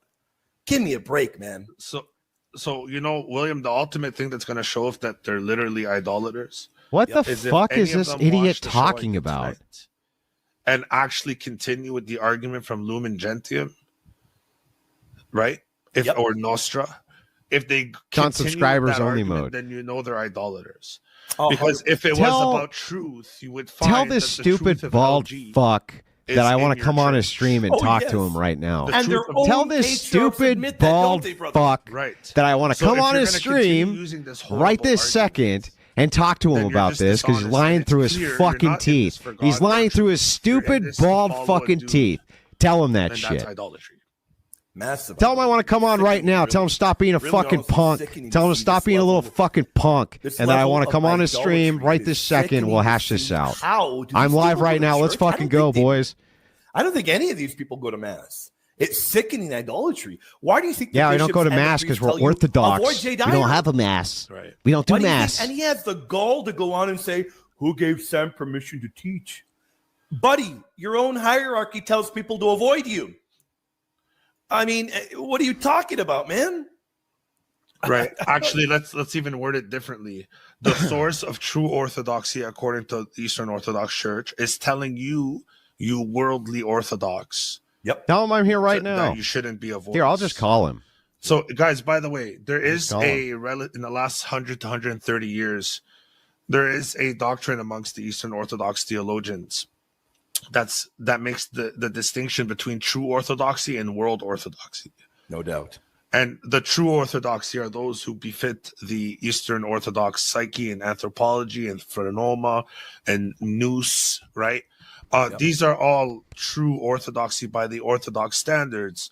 And I have no they would idea what this actually guy is label even the fucking likes of Dyer freaking as out someone about. who is worldly Orthodox or world Orthodox. No This doubt. is by their scholarship. These are like distinctive terms, right? So I just want you guys to know that what William said, in other words, is that these, like the actual people who represent the Orthodox Church, advise against listening to you. Yes, 100%. That's 100%. Right. That's So 100%. yeah. So pray for him, guys. Honestly, all nastiness aside, right now, pray for him. 100%. Pray for him. Yeah, no doubt. 100%. Let's look. Let me give you a shout out. God bless you, Out Chaldean. Oh, he's not God picking bless you, my up. friend. God bless the Pope. Mother Mary, pray for us. God bless you, my friend. Aramis. Typical Why J are you is to be like Catholic talking exposed, shit? Taylor Swift, You Elon stupid Musk, Dwayne The Rock bald Johnson are not who you fuck. think. Vatican A. It's ridiculous, man. There we go. Silliness, man. Let's see if he answers Silliness, that man. text. Giovanni, Let's see if he answers there that are a text. significant number of BL who will never be Catholic. Let's see if he even answers if my convicted- text. Even if convinced it's the truth, convicted as well. Because it would demand them to leave their second or third wife. They're too comfy in their adultery. They need our prayers. Stop that. I don't have any idea. So I just texted him and said, "Why are you talking shit, you stupid bald fuck?" Say, Let's see Joseph, if pray for that's. us. The enemy hates Let's us see who if that believe. gets us somewhere. Lord Jesus Christ, God have mercy and protect us. Teach and unite us in yourself, who are truth. We will all praise you this Easter. Amen to that, brother. Make this donation go. It's not cracked, brother. It's my screen, brother. It is my screen, man. It's not cracked. My phone's not cracked. God bless you, though. Andrew is live now. He wants you to bring him up now because you're lying. How am I lying? I showed the exact text. How am I lying? How am I lying? I texted the final message to Andrew. He never responded to me. How am I lying? You want to know why? Tell me how I'm lying. I said yes. There's He a agrees final to that. message I sent. The post Vatican II Church How am I contradicts. lying? We had a debate agreement. It was already How agreed am I to. lying? Have Andrew come here. I didn't even know Andrew that- can connect here. Okay, how? am I lying? Have Andrew come here. Andrew can connect here. How am I lying? How do I connect there? How? Go ahead, brother. Sorry about that. No, how do I connect? No, so just that prima facie, guys. I'll just connect right now. Tell him I'll the connect side right of this Chalcedon second. in the sessions as it is recorded, right? As it is recorded, you can see for your own eyes. Now, I'm going to let the brother William show you what Pope Saint Leo and the epistles teach, or the letters, if you will. Hold on, brother. You got Andrew acting like a big tough guy, cursing me out. Andrew, connect backstage, and I want you to connect, and I want you to tell me if I'm lying about you having been the last, about me having messaged you last. Come backstage right now, buddy. Why are you talking shit? And he cursed me out. Come backstage. What have I lied about? Come up, buddy. What have I lied about? Come up, Andrew. What did I lie about? Come up, buddy. What did I lie about?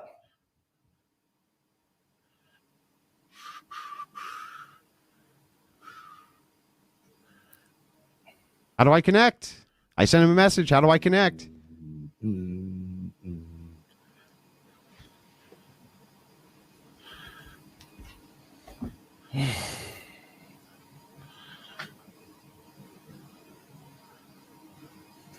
Is the gentleman coming up, or I have no idea. He's claiming that I'm lying. Come on up and tell me what I lied about, Andrew. Literally just Come sent him up 2 and tell me messages. what I lied about. Happy. How do I You're gonna connect? prove it, and then I'm going to kick you out of here for cursing me out. I don't know who you think you are, buddy. I don't know who you I've been think on you channels are, you 10 fuck. times your channel size. You're going to You get think that I'm fucking scared 'cause you destroyed. have This guy's going to get wrecked in 160,000 5 fucking Come on seconds. up, buddy. You're going to get We'll wrecked let in the 5 people know seconds. how nasty you are. Oh, I can't for the wait. nastiness you just said to me backstage. Come on up, buddy. Come on up right now. Andrew, don't mess with me. I have 2.8K subs. A whole Oh, no. How do I get on the program? This guy won't tell me how I get on. Get out of here, man. Go ahead, brother. How no, do let's continue. I So look, connect? I'm just kidding, by the way, Andrew. I don't care. So session 1, session 2, session 3, session 4. I asked like At 5 times. Prima facie, William. What do you get from Links in the chat? Okay. This is clearly papal supremacy. There's no doubt about it, brother. There is zero doubt about this. Papal supremacy, no doubt. Okay, so that's what I'm saying. So this is one side of the view, right? There's going to be 2 sides here. We're going to have to look at the conciliar side, which we are providing in a very, very preliminary manner, right? Very, like, not detailed whatsoever, right? Just prima facie. Where But then is... you're gonna bring, brother, what Leo attests to in his letters, right? Yep. So if maybe it's best that you show those now. Andrew, I just emailed you the link. Now it's emailed to me? Okay. I just emailed you the link, buddy. You're going to come up and you're going to tell the audience how I lied. I want you to come up right now. Happy to.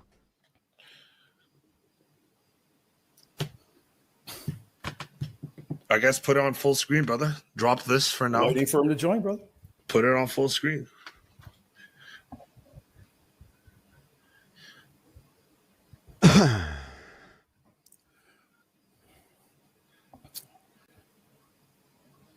Is he gonna God bless join? everybody. I don't know, brother. I got him the link. See if he joins. Is this a tactic, Andrew, to get us not to expose the lies, man? I literally don't give a shit about them exposing whatever. It's meaningless to me. Let's start the virtual cam.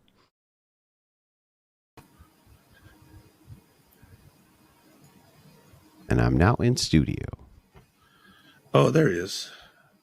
Yeah, so You got a big mouth, buddy. You got a big mouth in text. yeah, because I Real called big you a mouth. stupid bald fuck. I'd love to see you. Because tell I me called that you to a my face, stupid. tiny I man. would say it to your face. I'd What love would you to do tell me about that it? to my face, What tiny would you man. do about it? I'd love to tell you. What for would tell you me that do to my about face. it? What would you do You're about big, it, Baldy? You're a big buddy. You're a big. What would you do big about man. it, Baldy? You're a big man behind the screen. You're a big man. You're just a. You're a big man. Hey, you know what? You're just You're a just porker. as tiny behind the screen. Mhm. Okay, can You're we just probably tinier in person? Yeah, you're buddy. talking a a lot big of man. shit. Talking a You're lot of big shit. man.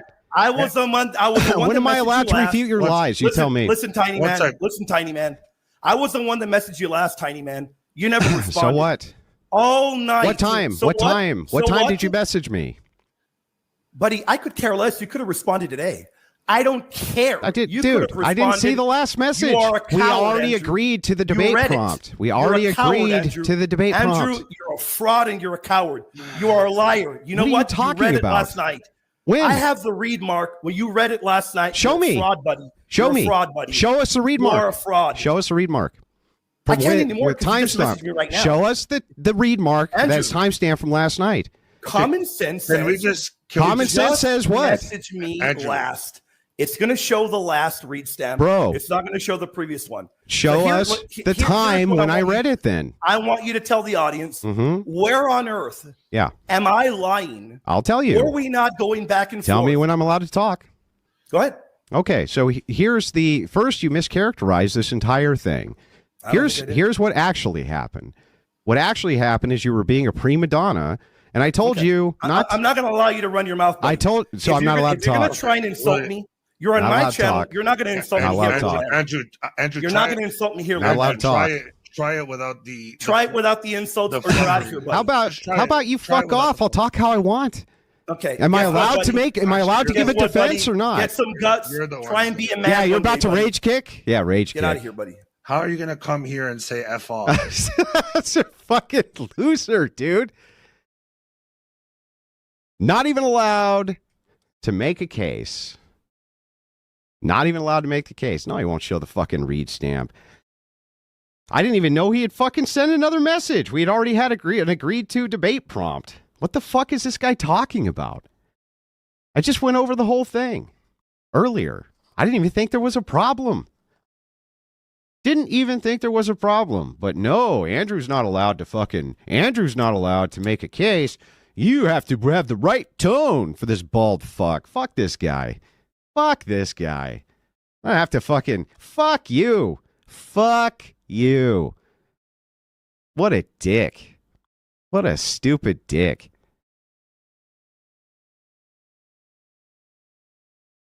Let's go take a look and see what his cope is. But Andrew, you said the bad words. You said a bad word on my channel, Andrew. Oh. Guy's threatening to beat me up. He's threatening to beat me up. He's worried about my foul language. Taking shots, you know. Just tell us what you're here for. He's cursing me out, man. You think I'm going to allow him to curse me out and drop all these F-bombs? He can't even act respectful. Yeah, he's going to beat me up. Curses me He was out. going to beat me He up, cannot though. even act respectful. He was going to beat me By up, the way, for though. people to know, I don't know who it was. Somebody on his end insulted Sam. You think the guy can be unbiased? Really? You see the nastiness, brother? Yeah, You it see was. that? It was her husband. Her husband was insulting me. Okay, I got you. I was? Gotcha. Andrew, when you see me face to face, we're gonna see what you're gonna do. I want you to see William. Be careful, because what they're doing is he's live streaming. I mean, she's live streaming with her husband. She is? Goodbye, And fellas. they're trying to use your live stream as click, because they're attention whores, they're prostitutes. Yep. But the beautiful thing is, you saw, this is what the Eastern Orthodox want to represent them. East Orthodox, these are the guys you want to represent you? Guy curses me out, calls me No, all I these just names, said- and they want him to be the debate moderator. By the way, Zealots Den, it was nice knowing you, brother. You're gone. Oh, Zealots Den did that too? He said that I overreacted. You're gone, buddy. No, don't no, message me. Don't communicate with me. Yeah. You're gone, buddy. Yeah, and see, guys, you see why I call them whores and sluts, and I cuss them out because I. when I Sam's see gonna beat dogs, me I up stoop to their too. level. Sam's gonna So when beat me he's up. that word, that's what his They're all gonna husband beat me up. Tells her every night. So Andrew, we'll see each other one day. We want to see how brave you are Yeah. with your smoking and your smile, little feminine tag. He's a big tough guy. I know that you and They're gonna beat Gay me up. Dryer are gay lovers. That's why Gay They're gonna beat me Dryer up. looks to you to bail him out. He's a big Because I tough guess guy. what was that product? I guess it's not helping. Right? So like, Andrew, what the I will see you one day, God willing. God will orchestrate what I see you. We're gonna see how brave you are. Andrew, come back Maybe up. Andrew's bring got the your link. Come back up, Bring Andrew. your husband. Okay, I'll Bring come your back husband up. and put me in my place. But anyway, all he's gonna do is manifest like the dog is. Eastern Orthodox. This is what Fag Dryer did. This is the drama because of queer Friar. If Andrew can behave, Andrew's got the link. He can come back. No, If don't he can waste your time. behave, It's not. rather than cursing us out, He already if he did. can behave, Don't rather waste- than cursing us out, rather than insulting and acting that way, if you can act, you claim to be a Christian, Well, if you you can want act to like trust me? one, Well, you want to trust me? No. He's trying to use this as clickbait to get people on his channel. Yep. Right. Don't stoop. I have way more to people the on my level channel of a than these female guys do. dog, What is he because the talking female about? Dog in the world is called the bitch. That's what. What are these people talking about? What do they have over there right now? I don't even, like. What do they got combined right now? I don't even know. Bitches. So, guys, I'm not the Christian. Pray for me, Andrew. I'll see you one day. I promise you. And we're going to see how brave you are. Well, I'm so here Andrew's right now. backstage. Andrew, Bring your husband. you're gonna he's behave, good. Andrew? Yo, You're gonna please, behave, Andrew? Andrew, please speak civil. No, he's going to swear, brother. You're wasting your time. I watch. Watch. He's going to manifest. Civil. Please be civil. Like, just be civil. Just be civil, bro. Are you guys going to apologize for threatening to beat me up? That hurt I my never feelings. threatened to- nobody's threatened Yeah, to beat you up. threatening to beat me up. You guys are really mean. It's, Come on, dude. it Come hurt on, my. Andrew. It cut me Look, deep. Andrew. Cut Look, me Andrew. deep. Did Jay teach you that? Can we be What? peaceful? You cursed me out before anyone else. Can we be peaceful? Well, you shouldn't. Well, here's the thing, man. All you need to do is let me make Here we my go. case. Am I allowed to do that or not? Yeah, but without insulting me. Yes, That's fair. it's okay. Can I make Go ahead. Can I make my Yeah, go case? for it. Go for it. Okay, so here's what actually happened. At least so that your audience knows exactly what happened. Go ahead. I didn't have any interest in this to begin with. This was a favor. Okay? You told me, and to be honest, I'll back that up. You told me. Yeah, I have no. Okay, hang on. In the first text, Hang you on. did tell Can I me- make my case, please? Am I allowed Because to he's do gonna that? manifest. The demon that's molesting is going to manifest. Let him bark. Am I? Yeah. So Go ahead, Andrew. So as long as I'm allowed to actually make my case. Andrew, go ahead. Yeah. So I'm just pulling up the text here. 1 second. So we'll make sure that there's no confusion. Here's what was actually said, which, by the way, generally speaking, bad form to release private DMs, but I mean, you can. It's just generally bad form. Now, you notice I did said not you show your said number. yes. Let me finish eating with my daughter. This was about a phone call, and I said, just don't worry about it. Please don't give out my number either. I'd appreciate it. Have a good night. I have no dog in this fight. It's just become more of a pain in the ass than I'm willing to deal with. I just don't have time to screw around with it. That could have been the entire end of this, by the way. The whole end of it, because I don't care about it. This is some niche theological dispute between, by the way, earlier on my stream, I laid all of this out, said that I like Sam Shimon, said that I was a big fan of his work, especially his anti-Muslim work. No issues with him whatsoever. Never have had any issues with him whatsoever. I said there's a bunch of prima donnas who are involved in this, and because of that, I have very little incentive to care about it. Now, I like you for that, Andrew. now let me hang on. Let me finish here. Go ahead. So we go through, right? Jay Dyer was live. I don't know if you knew this or not, but he was I live. know. I found out right now. Okay, he was live, while I was texting for the debate prompt so that we could get specifics on the debate prompt. That's what you requested. That's exactly what I did. He agreed to the debate prompt. After he agreed to the debate prompt, I said, yes, he agrees to that the post-Vatican II church contradicts the pre-Vatican II church, magistrate, tradition. That was it. You agreed. You said we're 100% set up for this. I didn't think anything else of it. That was it. Now, the entire framing of this, that Jay Dyer, hang on. Let me finish. Yes, you're not being honest. I am being honest, but let me finish. No, you're not. The whole framing of this as being some kind of like Jay Dyer ran over to Andrew to try to bail him out. I've hosted thousands of debates on the Crucible. It started as a debate channel. Tons of theologians have come on and debated. I don't care what their denomination is. They're going to get a fair debate. And if they do care, I offered to have any Catholic that you wanted come in to co-moderate the debate. Happy to do it. Okay. Wouldn't bother me a bit. Okay. From my perspective, I'm doing the favor because this takes my time, energy, and effort. Was not something I was expecting. Jay requested it. He likes to debate on the Crucible. I understand why. It gives him maximum reach. Happy to do the debate. Not happy to deal with prima donna nonsense. And so I would rather initially just be like, wash my hands of it, walk away from it. You guys wanted to do it. We got it all set up. I didn't think about it anymore. But the caricature of like Jay ran over and tried to get me to do A, B, and C, and D, I literally washed my hands of this almost immediately. You continued to pursue it. I was happy to do so. So then let me tell you where I think you're being dishonest. You asked me to rewrite it out. I responded to you, and then the final message was me asking you what was agreed upon, and you never responded. So to me, that made me feel like, all right, this guy doesn't want to deal with it anymore. I'll let it go. Wait, what do you mean? But hold on, Andrew. I'm just asking for clarification. What do you mean? Come on, Andrew. I just showed the message. The final message was sent by myself to you. Mm-hmm. You never responded. You never confirmed. So no, Andrew, don't BS the audience. I'm not lying. I told the audience, all I said was that I messaged you last because people were saying that Jay said that I ran from debating the Crucible. What does that I simply said. What does that have to do with me? That has nothing to do with me. My friend, I never said it did. Can I break it down? I said the final message was sent by me, not me avoiding going on you, Andrew.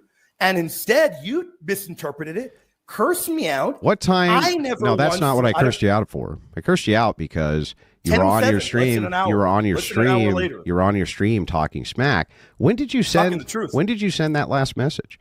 10:07. Not even an hour after you messaged me, and you read it. Okay. You read it. You mean that night? Yeah, you read last night. I didn't read this message last night. Show me the timestamp. It was sent.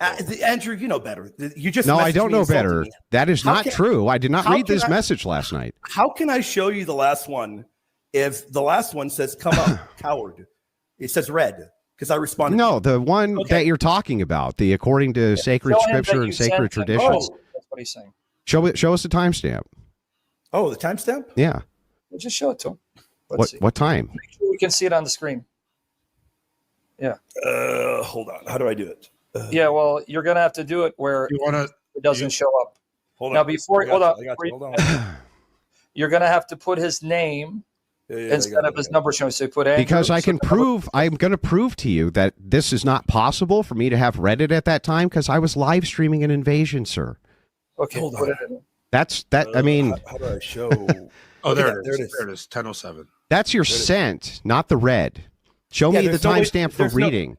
There's no way to show. Yeah, exactly. So what I'm saying to you is it's actually impossible for me to have seen it. I was live streaming last night when you sent that message. Oh, so because you're live streaming, you can't look at a message on your phone. Come on, Andrew. You said it was timestamped that I had seen it last night. It was. Then show us the timestamp.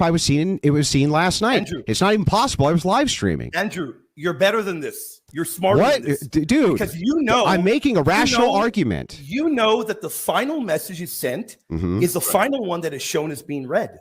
I messaged you after that. Yeah. There's no way to show that timestamp anymore, Andrew. You know better. You said that there was a stamp.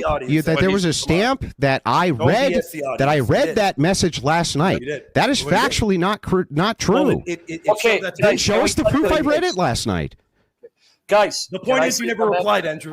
And I never replied. Let me say something, please. All right. I didn't even know it was there. Andrew, What's the reply to? At the end I didn't of the even day, know it was Andrew, there. I don't want any. I have no reason to have any beef with you, Andrew.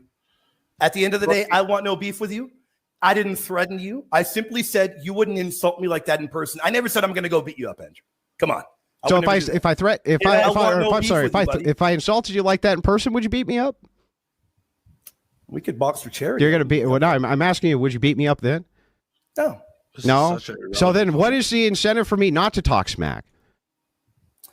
Andrew, I'm just saying, right?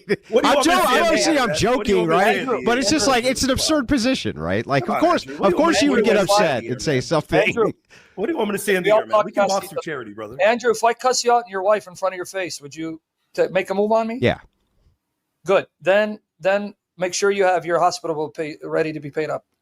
You're going to say mean things to my wife? No. I didn't say. I said if I cussed you out and your wife, would you make a move on me? That means now it's self-defense. You're cussing my wife? You mean you're cussing my wife out? Stop talking tough. Stop being a tough guy. Shut your mouth, dude. Or what? To the point. What are you going to do about it, Sam? Dyer debate, yes or no? Yeah, he'll do it right now.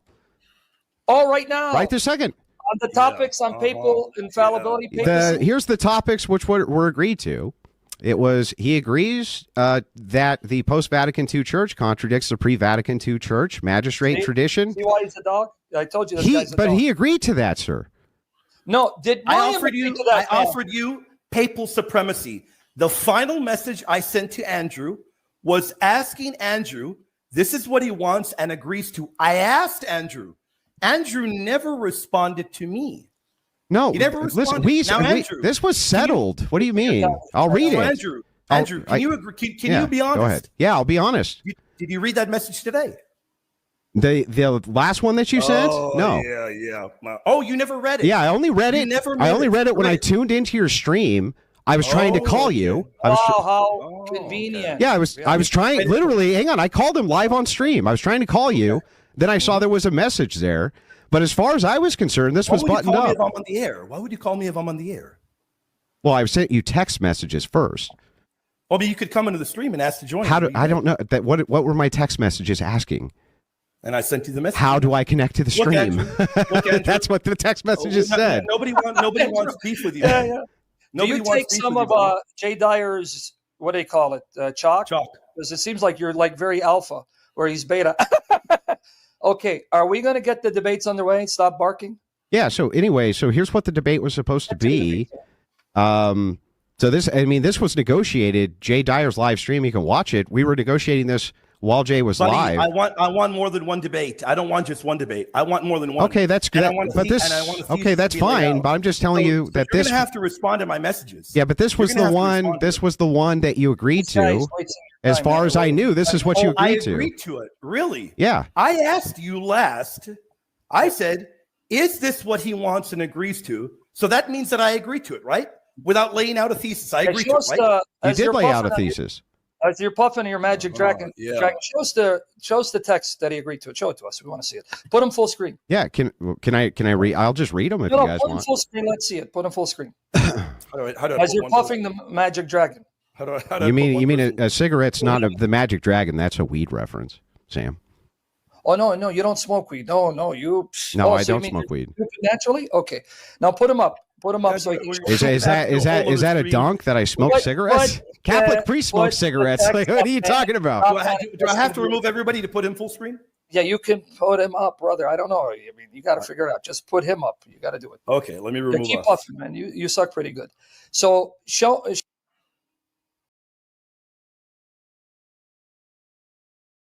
Is it just me? Full screen? Yeah, man. Come on. What am I doing here?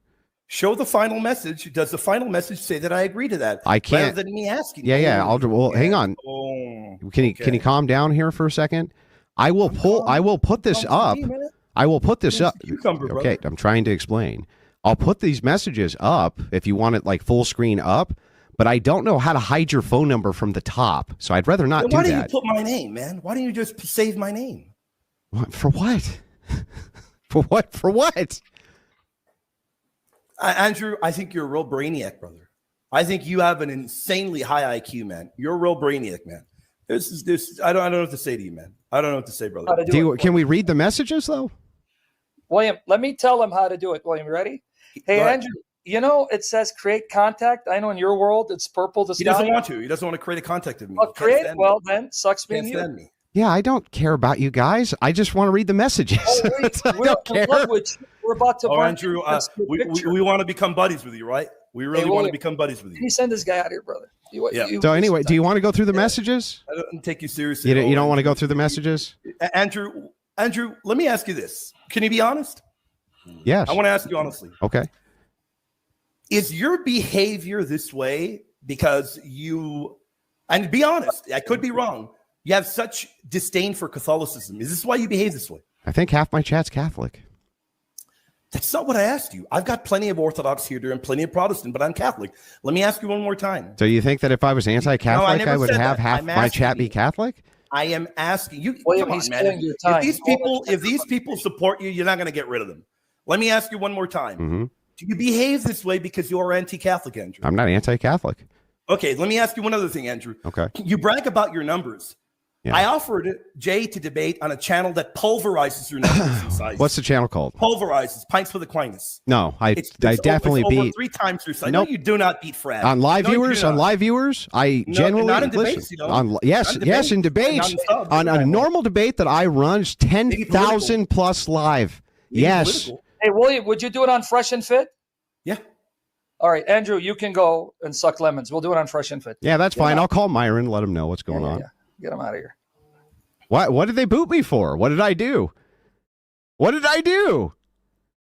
What, like, what did I fucking do with these guys?